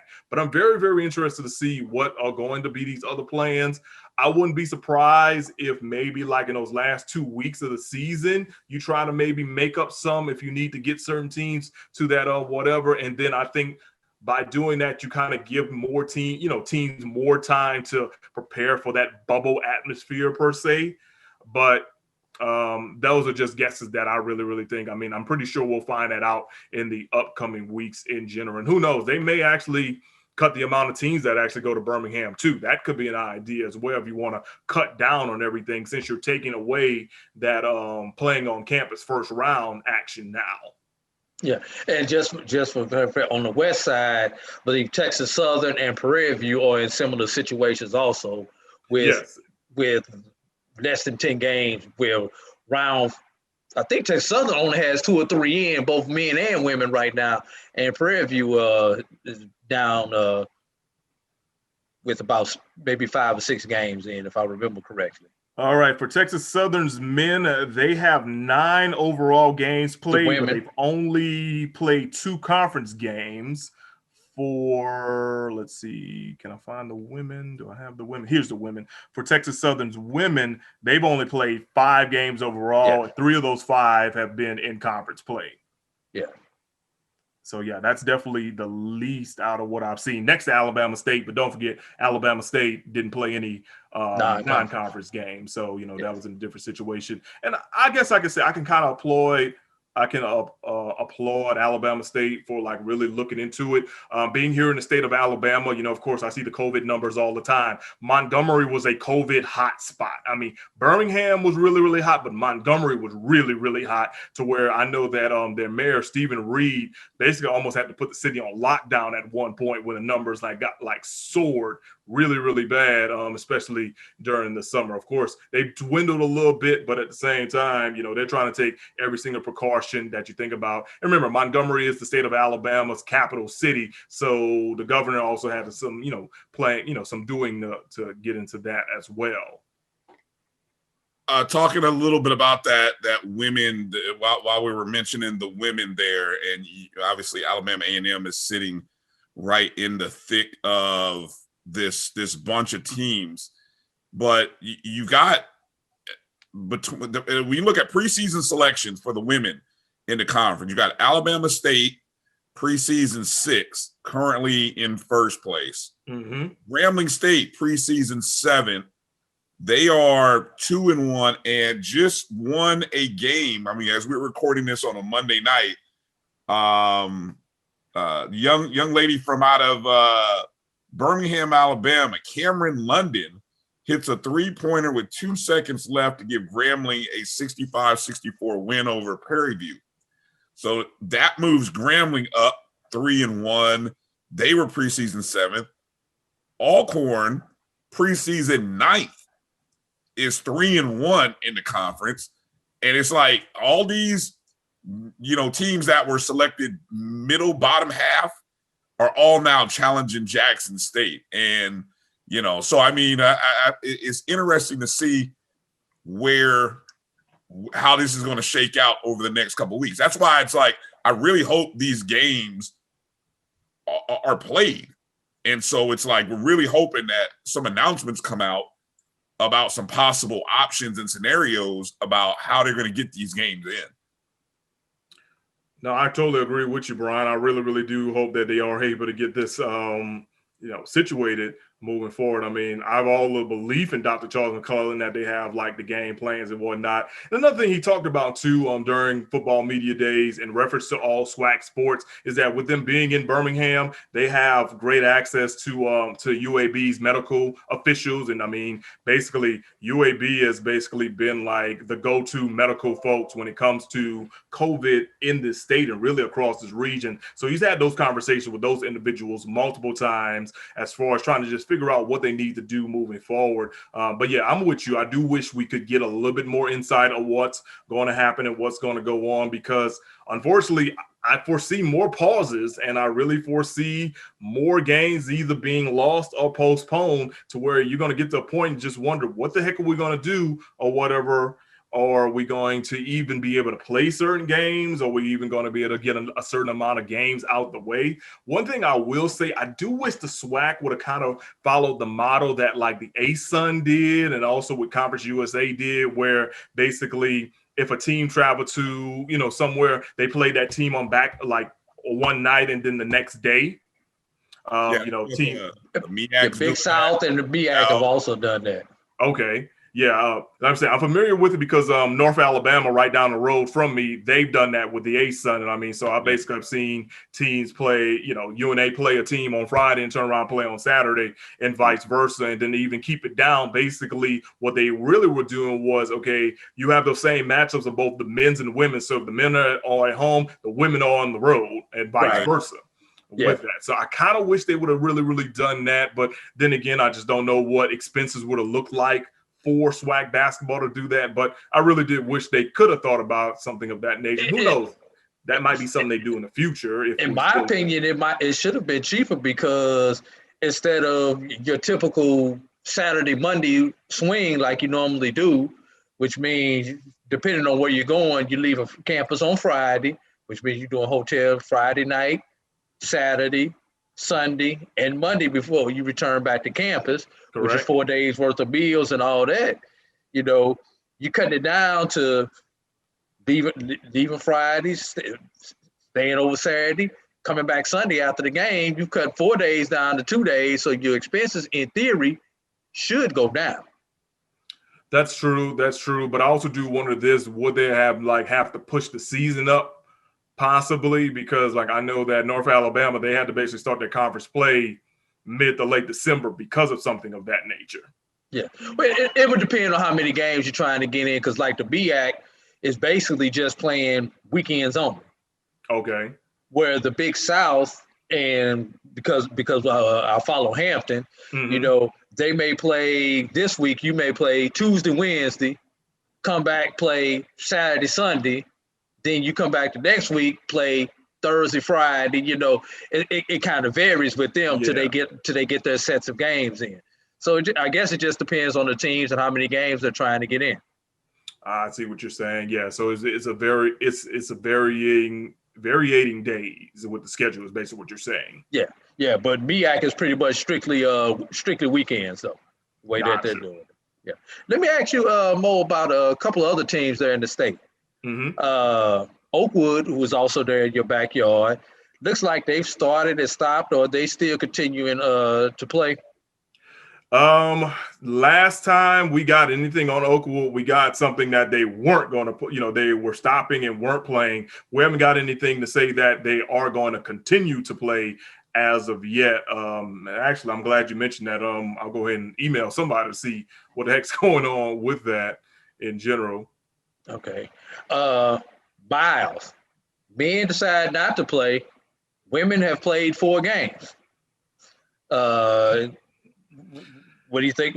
Any opinions on that? Well, the SIAC overall, it's like it's really like they just handed the keys to teams and just say, if you want to play, then go ahead and play. If you don't, then we ain't gonna hold it against you overall in general. So I mean, I guess with Miles, they're kind of like, well, they probably had team votes or something, and we're like, okay, do we want to do this? Do we not want to do this? And then this is how we're going to move forward with that. I've kind of noticed that with like some of the, small, I say small, but like D2 and below, with the exception of like a Gulf South conference team. Like I have University of Alabama Huntsville here, who had postponed everything until like really New Year's Day. And now they're trying to get, games, and also have seen postponements as well. Yeah. And one other team in the state, Talladega, made some big news right before Christmas, announcing that they were leaving the GCAC and joining another conference. Any thoughts on that? I was really intrigued by that in general. I mean, I know everybody really has their own reasons why they want to leave it. I mean, I know like when Xavier made their announcement or whatever, I really thought that was, interesting overall until I saw like really how they actually felt like they were a better fit, for various things. But Talladega's one was really shocking to me in general. Now, me, I'm a wait and see guy. So if they turn around and they find a way to be even more successful than where they were previously, then, then so be it, and good luck, to them on that in general. How about one more? I thought Drew was going to mention this. How about Stillman College, the men? Right there in Tuscaloosa, right? Isn't that where Stillman is? Yeah, Stillman's off to a 6-0 start. 6-0 start, and they've got a game coming up this weekend against number 5 ranked Loyola in New Orleans. Which, I mean, who knows? I mean, if Stillman can come out of and they're doing that conference. That Stillman is back-to-back. They're doing the back-to-back games. Yeah, I've got a chance to check out Stillman twice this year, because we actually have a couple of guys from the viewing area that are on that Stillman team. So, you kind of keep tabs in general with that. One thing I've noticed with Stillman, though, especially since, they dropped down and then they really kind of focus more so on basketball and whatnot, is that they've been able to put more resources into that program, and now they're starting to get a lot of good results. I mean, they were somewhat competitive when they were D2 playing in the SIAC, but like now that they've really dropped down, you've seen a lot of good things come from Stillman. And if I'm not mistaken, I mean, depending on which poll you look at, they're like right outside of like the top 25 on that level. And who knows? Yeah, they go to Loyola this week and pull off that victory. It could be something else. I mean, I know traditionally the Loyola Wolfpack have been a traditional, great basketball team on the court. I remember like seeing a lot of their games when they used to play LSU Alexandria back in my days when I worked in Central Louisiana as well. So yeah, I mean, tradition rich, definitely on the basketball side. Well, there's only one poll that we look at here in the BCSN, and it's our rankings. And they're currently ranked number 2 in our small school rankings. And one of those players that you're talking about from the Huntsville area, Trey Petty, was our player of the week for small schools last year with that triple-double that he had last week.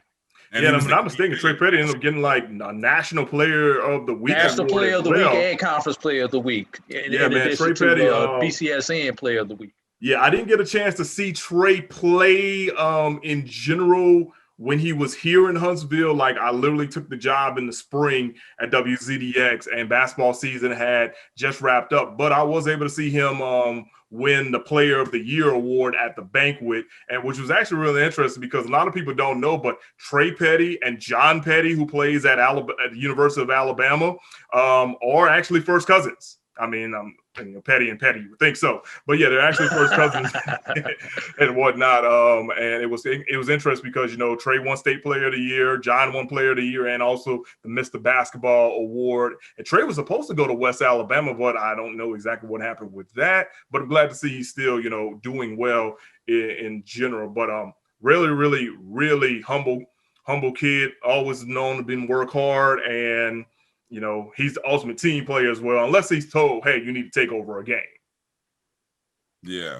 Mo, before we let you go, I know you've been gracious with your time. We much appreciate it. This upcoming weekend, this Saturday, hopefully it happens. Southern coming to Huntsville, Alabama to take on Alabama A&M, one of the handful of teams in the Division I that are still unbeaten. Even though they're just 3-0, right?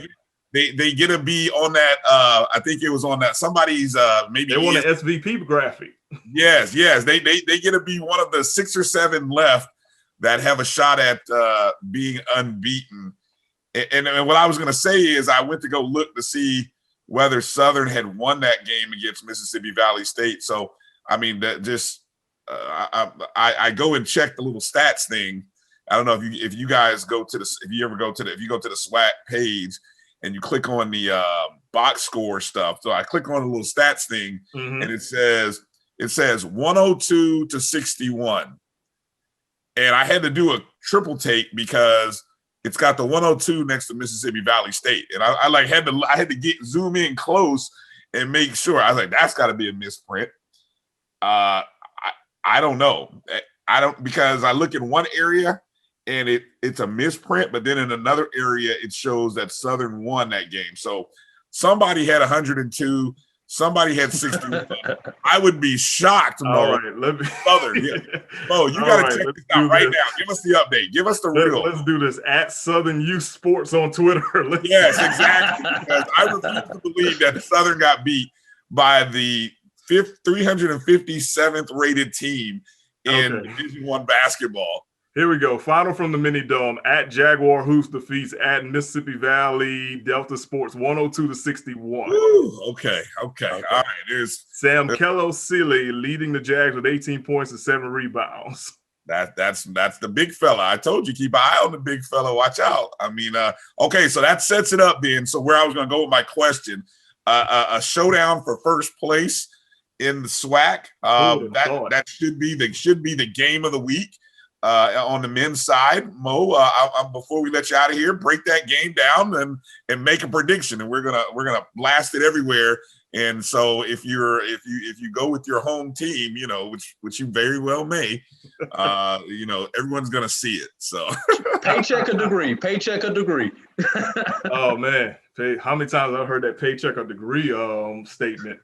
So overall, I mean, what I've been able to see with Coach Sean Woods and the Southern Jaguars is the fact that, like, this year they have been able to really, really swing the ball around the perimeter and then work the bigs inside. I had a feeling that was going to be the case after seeing how things played out last year with this team, because, of course, they really, really wrapped up the season crashing the boards very, very well and out-rebounding their opponents, and then basically turning those rebounds into, long court passes down the court on the fast breaks and whatnot. And I think it's really, really rolled into this year as well. Now, for Southern, what they're going to have to do when it comes to defending Alabama A&M. Alabama A&M's got great guard play. I mean, Cam Tucker has been a guy that's come on strong for them, along with Jalen Johnson, who's been playing a 3, sometimes a 4, sometimes he plays the 2. It just depends on the set. But I mean, this was a guy that was averaging like 26 points in his first 2 games in general. And then Garrett Hicks has come on really, really strong at that point guard and shooting guard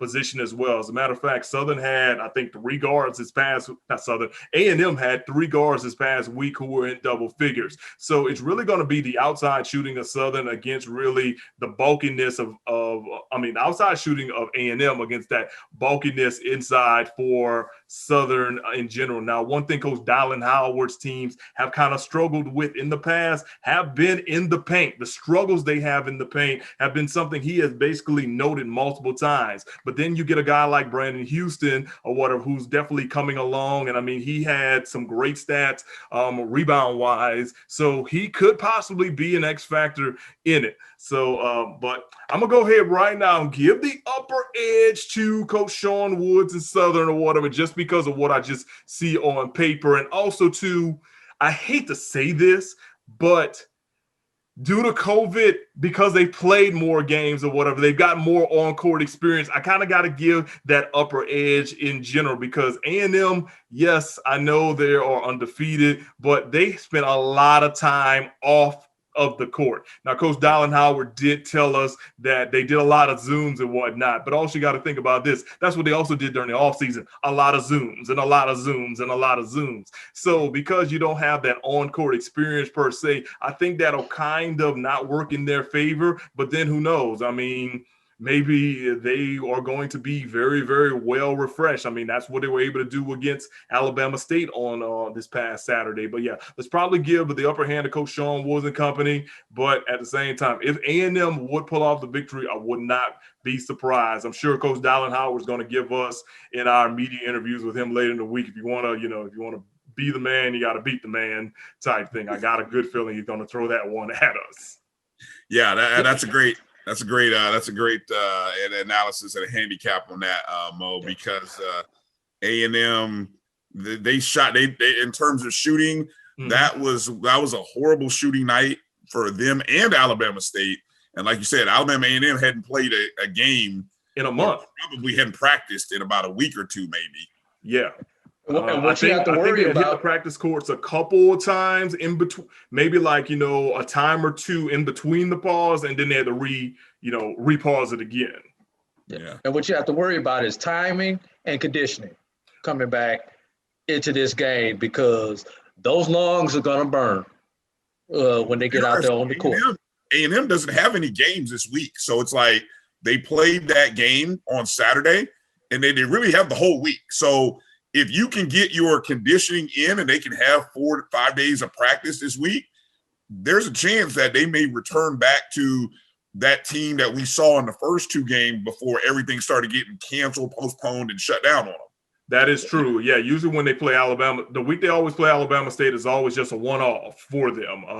And I know every time they have that, I always ask, both coaches, Coach Richards and Coach Howard, how do they feel about that? And they say they absolutely love it because they get more time to work on themselves and evaluate how everything kind of plays out. Now, this year, that game was a little earlier than what it usually is. It's usually like a late January game or whatever. I mean, I know we're still kind of midpoint January or whatever, but yeah, it's usually like late January. But yeah, when we talked to them the other day, they said that, they were excited to actually get more time, with everything going on. But once again, as you said, maybe they'll be able to have their legs under them moving forward. Maybe not. It just really just depends. Once again, it's just one of the things that you can't plan for basketball and the pandemic. Like you have to combat one or the other. When you try to combat both, you see what the results end up coming through overall. And it's, it has, COVID's definitely taken a lot of shots, not only at our conference in general that we're talking about, but also really across the land. I mean, I don't know how many times all of us have probably watched SportsCenter and then see such and such is postponed, such and such is postponed, such and such is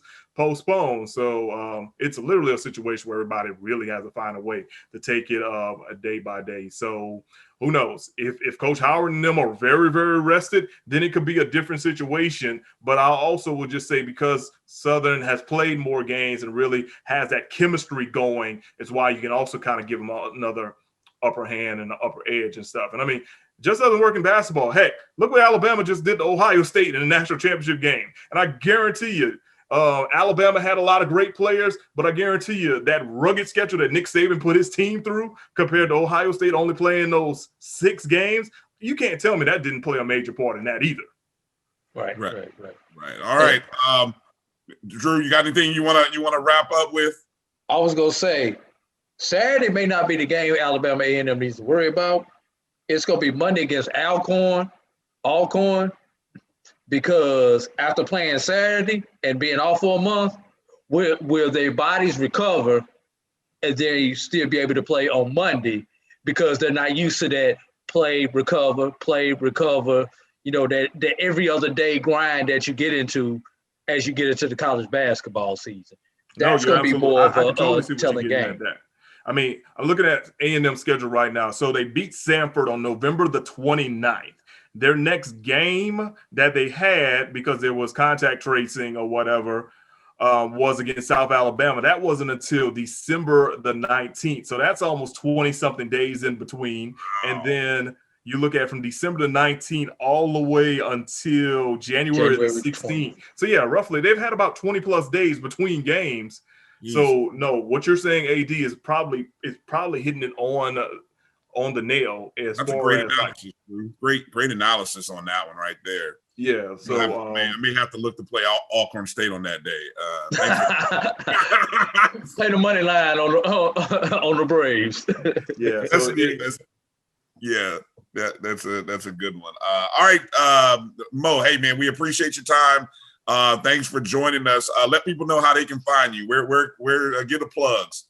All right. You can find me on Twitter at Mo Carter, MOCARTER WZDX. I'm on Twitter. You'll see majority of my stories being posted there. Or if you want to follow me on my professional Facebook page, it's Mo Carter WZDX News, NEWS. And you usually will see a lot of my my postings and stories that you kind of get on there. And of course, I've got all kinds of things I cover up here in North Alabama, the Tennessee Valley, the Huntsville metro area, not only, for the SWAC with Alabama A&M, but of course, we're still in SEC country, so still got a lot of Southern, I'll throw Southern in there every once in a while, but SEC country-wise, yeah, you get a lot of Alabama, get a lot of Auburn, throw a little Tennessee there for the most part. We also got Jacksonville State, who's on our cusp of our viewing area. And then we also have University of North Alabama, who I'm just still sitting on this news of what the heck the A-Sun's going to do with a quote-unquote football conference. Like, I'm just waiting for this next man and waiting. And I guess we're just going to keep on waiting and stuff. Like, I saw a buddy of mine tweet that waiting to find out who this final potential member of the A-Sun Football League is kind of like waiting on who was the third man with the Outsiders when the NWO first came to WCW, and then we found out it was Hulk Hogan. Yeah. So it's kind of like, that wait and see and whatnot. But I know there's still a whole lot of talks with that, as far as, of course, Central Arkansas leaving the Southland to join, UNA, and potentially Jacksonville State and Eastern Kentucky, along with Kennesaw State. And we're just waiting for like another team or two, but we'll see what's going on with that. But if you follow me on Twitter or Facebook, you will eventually see me have those updates as well. So yeah, at Mo Carter WZDX on Twitter, at Mo Carter WZDX News on Facebook. Yeah, make sure you follow and like, and you'll probably enjoy what you see. And at the same time, too, you'll see me tag you guys as well on a lot of things as well. Yeah, yes, we do appreciate those tags also. Oh, no problem, man. I appreciate the retweets. Yeah, anybody watching, let Mo know. Send him a tweet. Let him know you appreciate him coming on, sharing some knowledge and just the conversation, anything you might have heard. Let us know. Let Mo know. Let us know, and we'll definitely share. That way we encourages Mo to want to keep coming back. He's a busy guy. He's got a family, he got a newborn. He's running a TV station, sports network. I mean, my goodness, man. So we appreciate whatever time we can get with Mo Carter at WZDX in Huntsville, Alabama. Mo, you and the family, be well, be safe. We'll talk again sometime soon, and we'll get ready for the SWAC football season coming up in a couple of months, I guess. Sounds good, Bryan and A.D. As a matter of fact, it's not even a couple of months. It's like a month and like 2 weeks. Right. Great point. So yeah, I said 2 months, and then I started the calendar in my head, and I'm like, nah, it's sooner than that. Yeah, it's like really, really soon in general. And maybe we'll be at whatever version of the Magic City Classic that we'll have together this year. Yeah, they're still trying to figure that. I don't think that's. Well, I mean, I already know it's not going to be, quote unquote, the Magic City Classic type hype. Like I think the parade's already been shuttered, and I think they're still trying to just figure out how many tickets they're actually going to allow or whatever, and there's going to be no tailgating. So you already got to think about those things, and you also got to think about safety. And remember, Birmingham actually was kind of high number with COVID, so that's another thing that has definitely come into play. So it'll be an interesting narrative on to see how that plays out and whatnot. But I will say this, we talked about the TV things. Well, the day that the Magic City Classic is played, let me pull up that schedule. We got quite the SWAC schedule that day, guys. And then I'll go ahead and get out of here. What day is that? What day is that, by the way? April 17th. Yeah. Oh, wow. We got Jackson State, Alcorn State. We've got Alabama A&M, Alabama State in the Magic City Classic. Yeah. We got PV and UAPB. We got Valley and Texas Southern, and then we got Bayou Classic Shreveport edition between Grambling and Southern.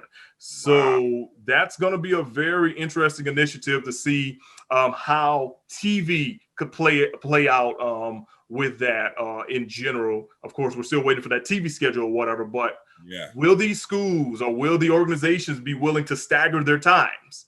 That's going to be something that I'm really interested to see play out, because especially with ESPN, that's really what they do with all their schools if you really think about it. Yep. If fans are not allowed in the game, it shouldn't matter about the time. If you're going to have live fans, then that should play into the factor. No, I think that's the opposite. I think not having fans means you stagger the time, because now that's what I'm saying. That's what I'm saying. Okay, I misunderstood. Okay, yeah. I got what you're saying. All right, Mo, get out of here. You got mouths to feed. Take care of yourself, and you and your family. Be safe, Mo. We appreciate you guys. Make sure everyone follow Mo Carter on Twitter and find him on Facebook. Let him know you appreciate him joining us.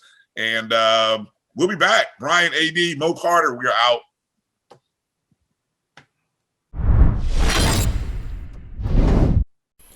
At Hampton Law, our primary goal is to provide non-traditional yet effective solutions and redefine the approach to client legal concerns. As your trusted legal advisor, we believe in sophisticated, personalized services that eliminate the confusion and complexity sometimes associated with legal matters. Our high standard for client care and concern, coupled with our extensive legal knowledge and skills, make Hampton Law a resource focused on the protection of the client's interest and overall goals. We value our clients and truly enjoy working with them. Visit thamptonlaw.com to conveniently schedule an appointment online. Tamika Hampton Esquire, 1631 Rock Springs Road, Suite 336, Apopka, Florida, 407-494-1471. thamptonlaw.com. The Cuvée Group is a Florida-based marketing and training consulting firm. We help businesses communicate to their target audience and engage them in conversation. We also help to expand their audiences, which will ultimately result in growth for those organizations.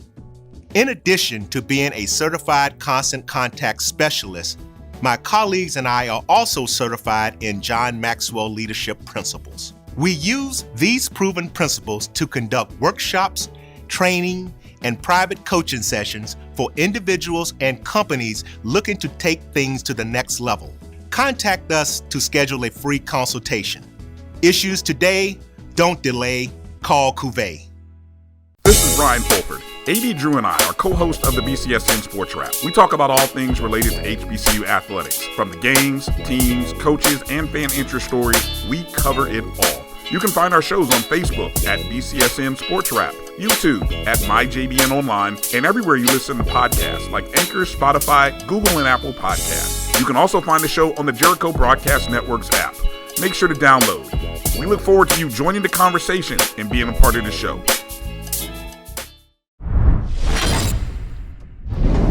All right, welcome back to the BCSN SportsWrap. Bryan and A.D. here. Going to close out the show with just a couple of reminders and a couple of news and notes bits. Last reminders, make sure that you are liking and subscribing if you are watching us on YouTube or Facebook. Make sure to hit the bell if you're on YouTube. That's the Jericho Broadcast Network's page there on YouTube that you're watching us on. MyJBN Online is where you can go. Hit that like and subscribe. Anytime we run something there, you can always be updated. And of course, same for Facebook. be a part of our Facebook community. We also got a Facebook page for our show at BCSN SportsWrap, and that's where every now and then we'll post some things, a little bit of our own thoughts and volition out away from just the general BCSN stuff. Of course, there's the website, www.mybcsn.net. And of course, make sure you are downloading and streaming our podcast in audio form on Spotify, Anchor, Google and Apple Podcasts, as well as iHeart. Everywhere you get podcasts, just search BCSN Sports Wrap. That's where you can get the show and shows. And then, of course, want to remind you about the Jericho Broadcast Network's app. Just go to your Google or Apple Play Store and just search My BCSN or My JBN. And not only will you find our show, but you're going to find Dr. Cavill's Inside the HBCU Sports Lab show, as well as the host of other shows that are produced and ran through the Jericho Broadcast Networks.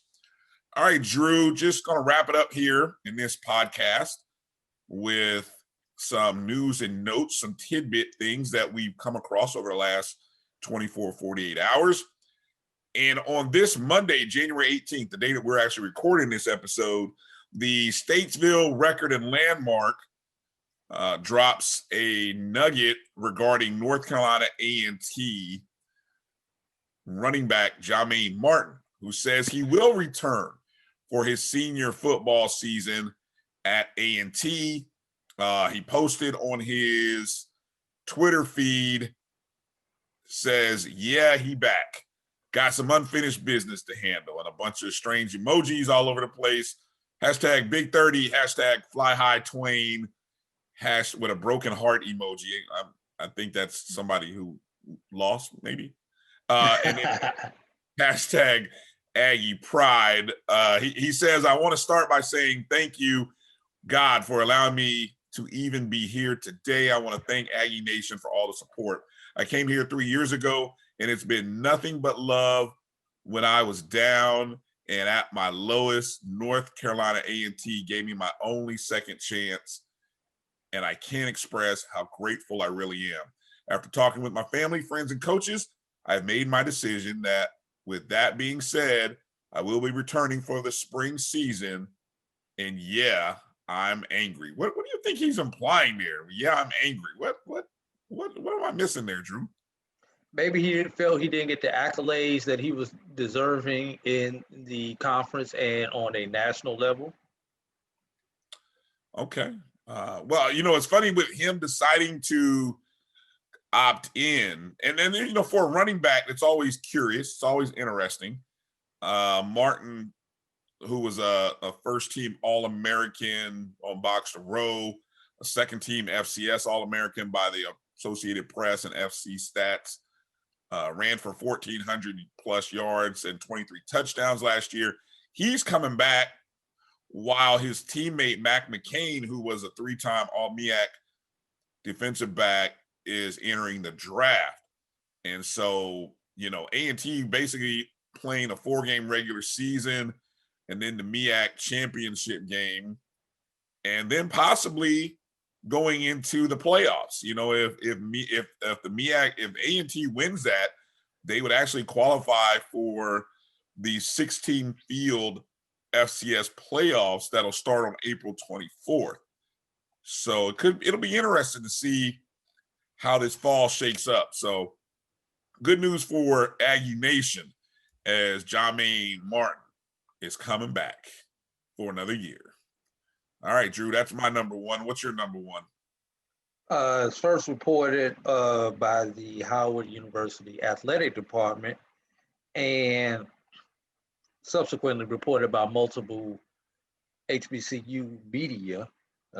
The much anticipated Howard Notre Dame game to be played in Burr Gymnasium will not happen. COVID remains pretty much undefeated this year. It's kind of like when you're playing outdoor sports, Brian, and you know how you have to have the lightning detector when you know a storm is in the area. And when that storm gets within X amount of miles, you have to stop the game wherever it's at. Everybody has to take shelter. That's what this COVID situation is. It's that storm coming through it. All you can do is wait until it passes you over. And Howard has not played in calendar year 21 as of yet, and have not played since mid-December. You know, we were just talking with Mo Carter about the big layoffs that A&M has had in their schedule. Howard is probably going to be off close to 40 days minimum before they see the court again. Do you continue this? I mean, real talk here, Drew. Do you even bother with continuing the season at this point? That's something that's going to have to be done on an individual basis, and as a team, obviously taking into consideration how the players feel. But even right now, even if everybody was cleared today, you're going to need a minimum, and when I say minimum, a bare minimum of a week to even get anywhere back into being able to play a somewhat competitive basketball game. You're not going to have your conditioning. Your hands are going to be off. Your shots are going to be off. Your timing is going to be off. So, what are you playing for? Are you playing just to entertain people? Stay in shape. Who are you entertaining? The people on the stream, on the live stream. I'm be honest. I don't know. Is Howard streaming their games? I haven't caught a stream. I'm just assuming everybody's streaming their games today when I make that statement. So, are you trying to?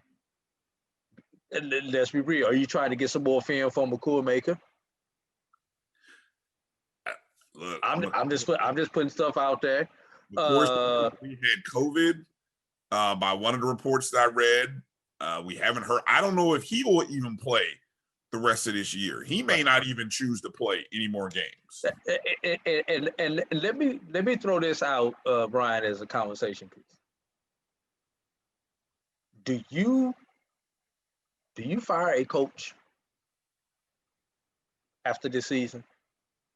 It's happened. And I'm not saying Kenny Blake did anybody's job is in jeopardy. It happened. But say it has or it will. It has happened. It has happened in football. It happened in football. Is it fair? I hate that word. Ethical? Oh shit! Ethics? Really? Well, here's the thing: unprecedented times, unprecedented situations. If anything, it's a bad look. The optics aren't good. If I know you where get an automatic. If you had 2 years remaining on your contract coming into this year, you should still have 2 years remaining on your contract after this year, just like the players do not lose a year of eligibility, because this is unprecedented. You should get no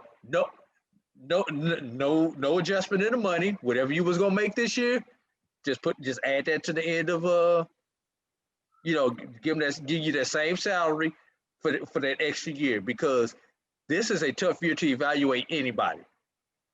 I don't know, Drew. Just like this is a tough year to reward somebody for a good year, because you may be good due to circumstances. If let's take the BAC. Whoever wins the BAC, you've had FAMU women opt out. Well, Bethune's opted all the way out. Marilyn Shores opted out. Howard's on the verge of not being able to play.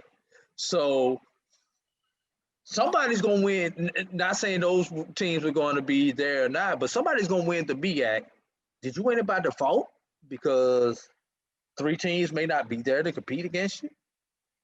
Possibly, if you're on the women's side, possibly another team with FAMU's women. Drew, how is it that Look, again, when you look at the disparity between a team like North Carolina A&T that can play 14 to 15 games thus far versus some other school in the same conference that has played maybe 3 or 4, how does that happen? Every city, every situation is different. We just got through talking. We just got through talking to Bo Carter.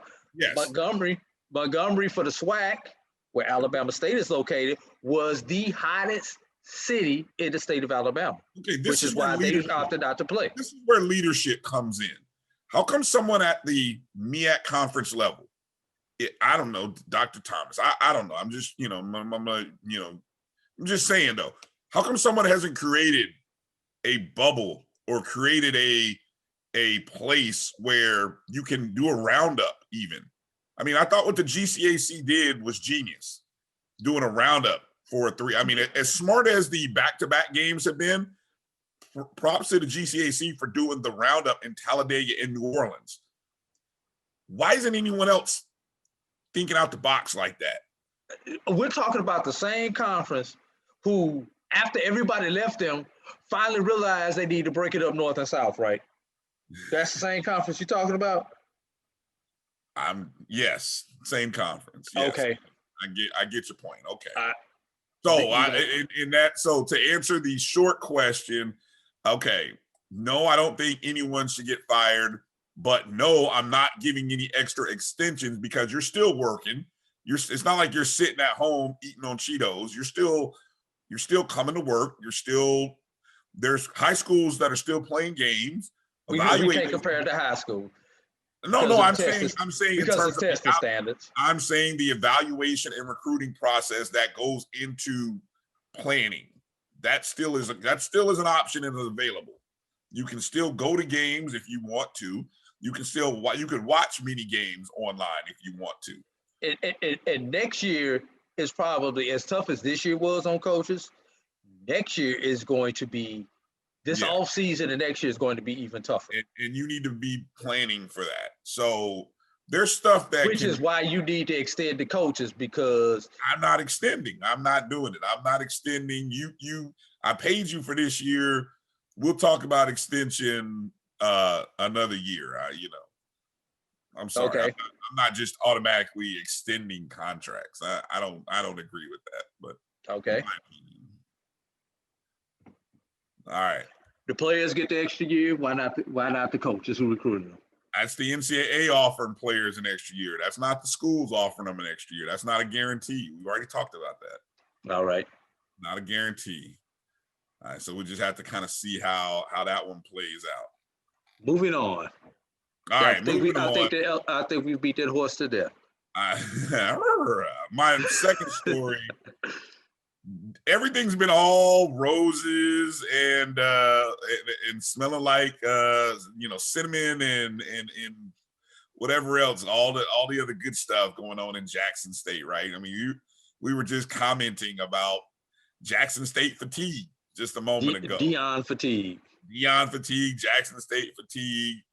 Well, everything may not be so gravy now. First bit of adversity for Coach Prime in Jackson, as it seems like overnight, Monday night, January 18th, overnight, coach's car was broken into. And some sentimental values, as he called them, were taken. And he's asking for the Jackson community to help him find it. There's a video on Coach Prime's Instagram in which he says, quote, a white Suburban came at 5:37 a.m. and broke the windows out of his, this is out of his black Ford F-150. And I'm assuming he's got video cameras around the house. So that's how he knows it was a white Suburban. He continued by saying the car or the people stole his boombox that one of his dearest friends gave to him as a gift. He says, quote, and I'm a little disturbed because the boombox has a sentimental value. Deion continues in the video by saying, I want that boombox back. I don't give a darn about the Suburban, about the windows. We can always get that replaced, even the material things, but it's just the principle of it.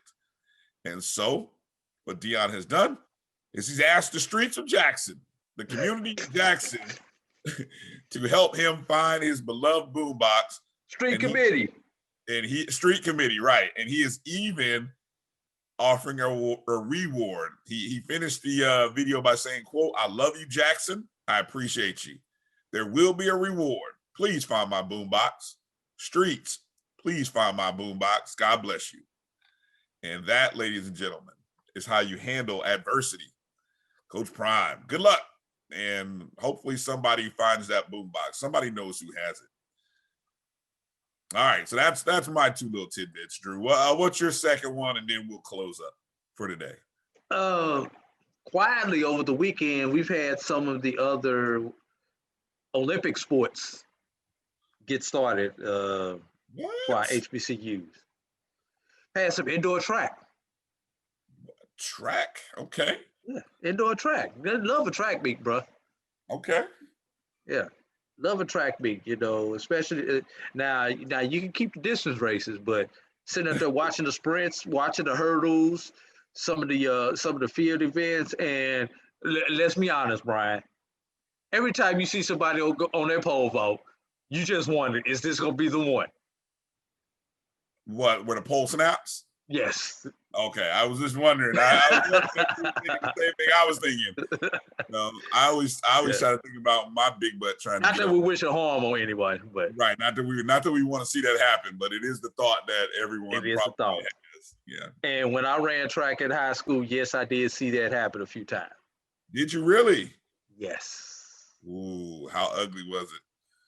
Luckily, they were on their way up, and it snapped, and they still made it to the mat.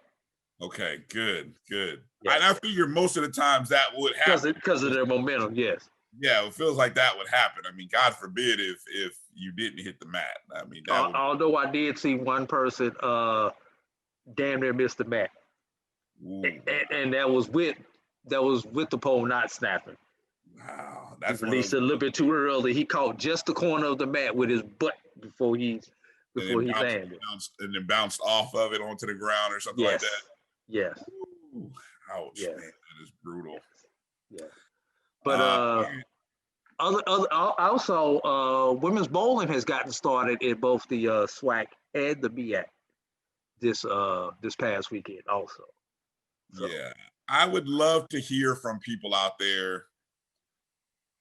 How could you? I mean, look, we want to support those Olympic sports. Is bowling an Olympic sport? I don't think bowling's an Olympic sport. I don't know if it's an Olympic sport, but it's a non-rev sport for both of our conferences. I think most of us are familiar with track. I'm curious, and this would be a little contest. I'd love to know how people who like, how would you want to consume information about bowling? Real talk. If we were to do something regarding bowling, I mean, are you interested to know team scores, individual scores, pin averages? I mean, look, I mean, you give me some, how do I say this? If I had to wager on some of this stuff, I could really get behind it. I'm not gonna lie, but I'm not wagering on bowling. I'm sorry. I'm not a degenerate like that. I don't. So how do you want to, if you want to, because you just want to hear results, you tell us, send us a tweet, send us a message. I'm just gonna say this. Every parent wants to hear their child name called, no matter what it is, be it the school play, be it the award ceremony, or be it covering bowling on the BCSN. They just want to hear their child's name called if they've done something good. All right. Well, that Drew will be coming up with his daily bowling segment on the next SportsWrap episode. And Drew, I don't know about all that, but if you got some ideas, send us a message at DRB365 or at BCSN Drew. Send us a message. Let us know if we were to do some extensive coverage of bowling, how would you like that information presented? You know, in what package? How would you like it? You know, let us know. Share your thoughts. All right, Drew. Hey, man, fun show. Appreciate you as always. And we definitely thank Mo Carter for joining us on this episode of the Sports Wrap. Want to encourage you, make sure to go also check out Dr. Cavill's Inside the HBCU Sports Lab. Depending upon when this show makes it out and depending upon when you consume it, this show may be airing on Tuesday night, 7 p.m. Eastern, 6 Central, or you can always go back and listen to the podcast or watch the podcast of his show. You know, next time that we talk and we put out a podcast, Bryan. What? 4-6. Ah, yes. President 46. And to all my people back in Alabama in the 4-6, because that's what we call Tuskegee-Macon County, the 4-6, because it is county number 46 in Alabama. 4-6 for the 4-6. That's all we're gonna say. Look at you, Mr. Numbers guy today, man. You have drawn so many parallels to random stuff. I don't even know what to make sense of it. All right, that's AD Drew. I'm Bryan Fulford. Make sure you're following us on Instagram, Twitter, and on Facebook at MyBCSN1, the number one. Go check out the website, www.mybcsn.net. Of course, download our podcast everywhere, literally everywhere that you can listen to podcast. Go download, subscribe, like with all of our platforms, and then share it. Most important thing, 2 things if you remember nothing else. Share it with 2 friends. And then make sure to send a tweet out to our guests and let our guests know that you appreciate them. Mo Carter, WZDX, Huntsville, Alabama. Go let Mo know you appreciate him on the Sports Wrap. You enjoyed the conversation with AD and I. All right, share alike. Yep, share and share alike. That's going to do it for this show. Enjoy the inauguration, or if you're watching after, hope you enjoyed the inauguration. And for AD Drew, I'm Bryan Fulford. Thanks for watching and listening. We are out. Holla. But my beat stay on hard.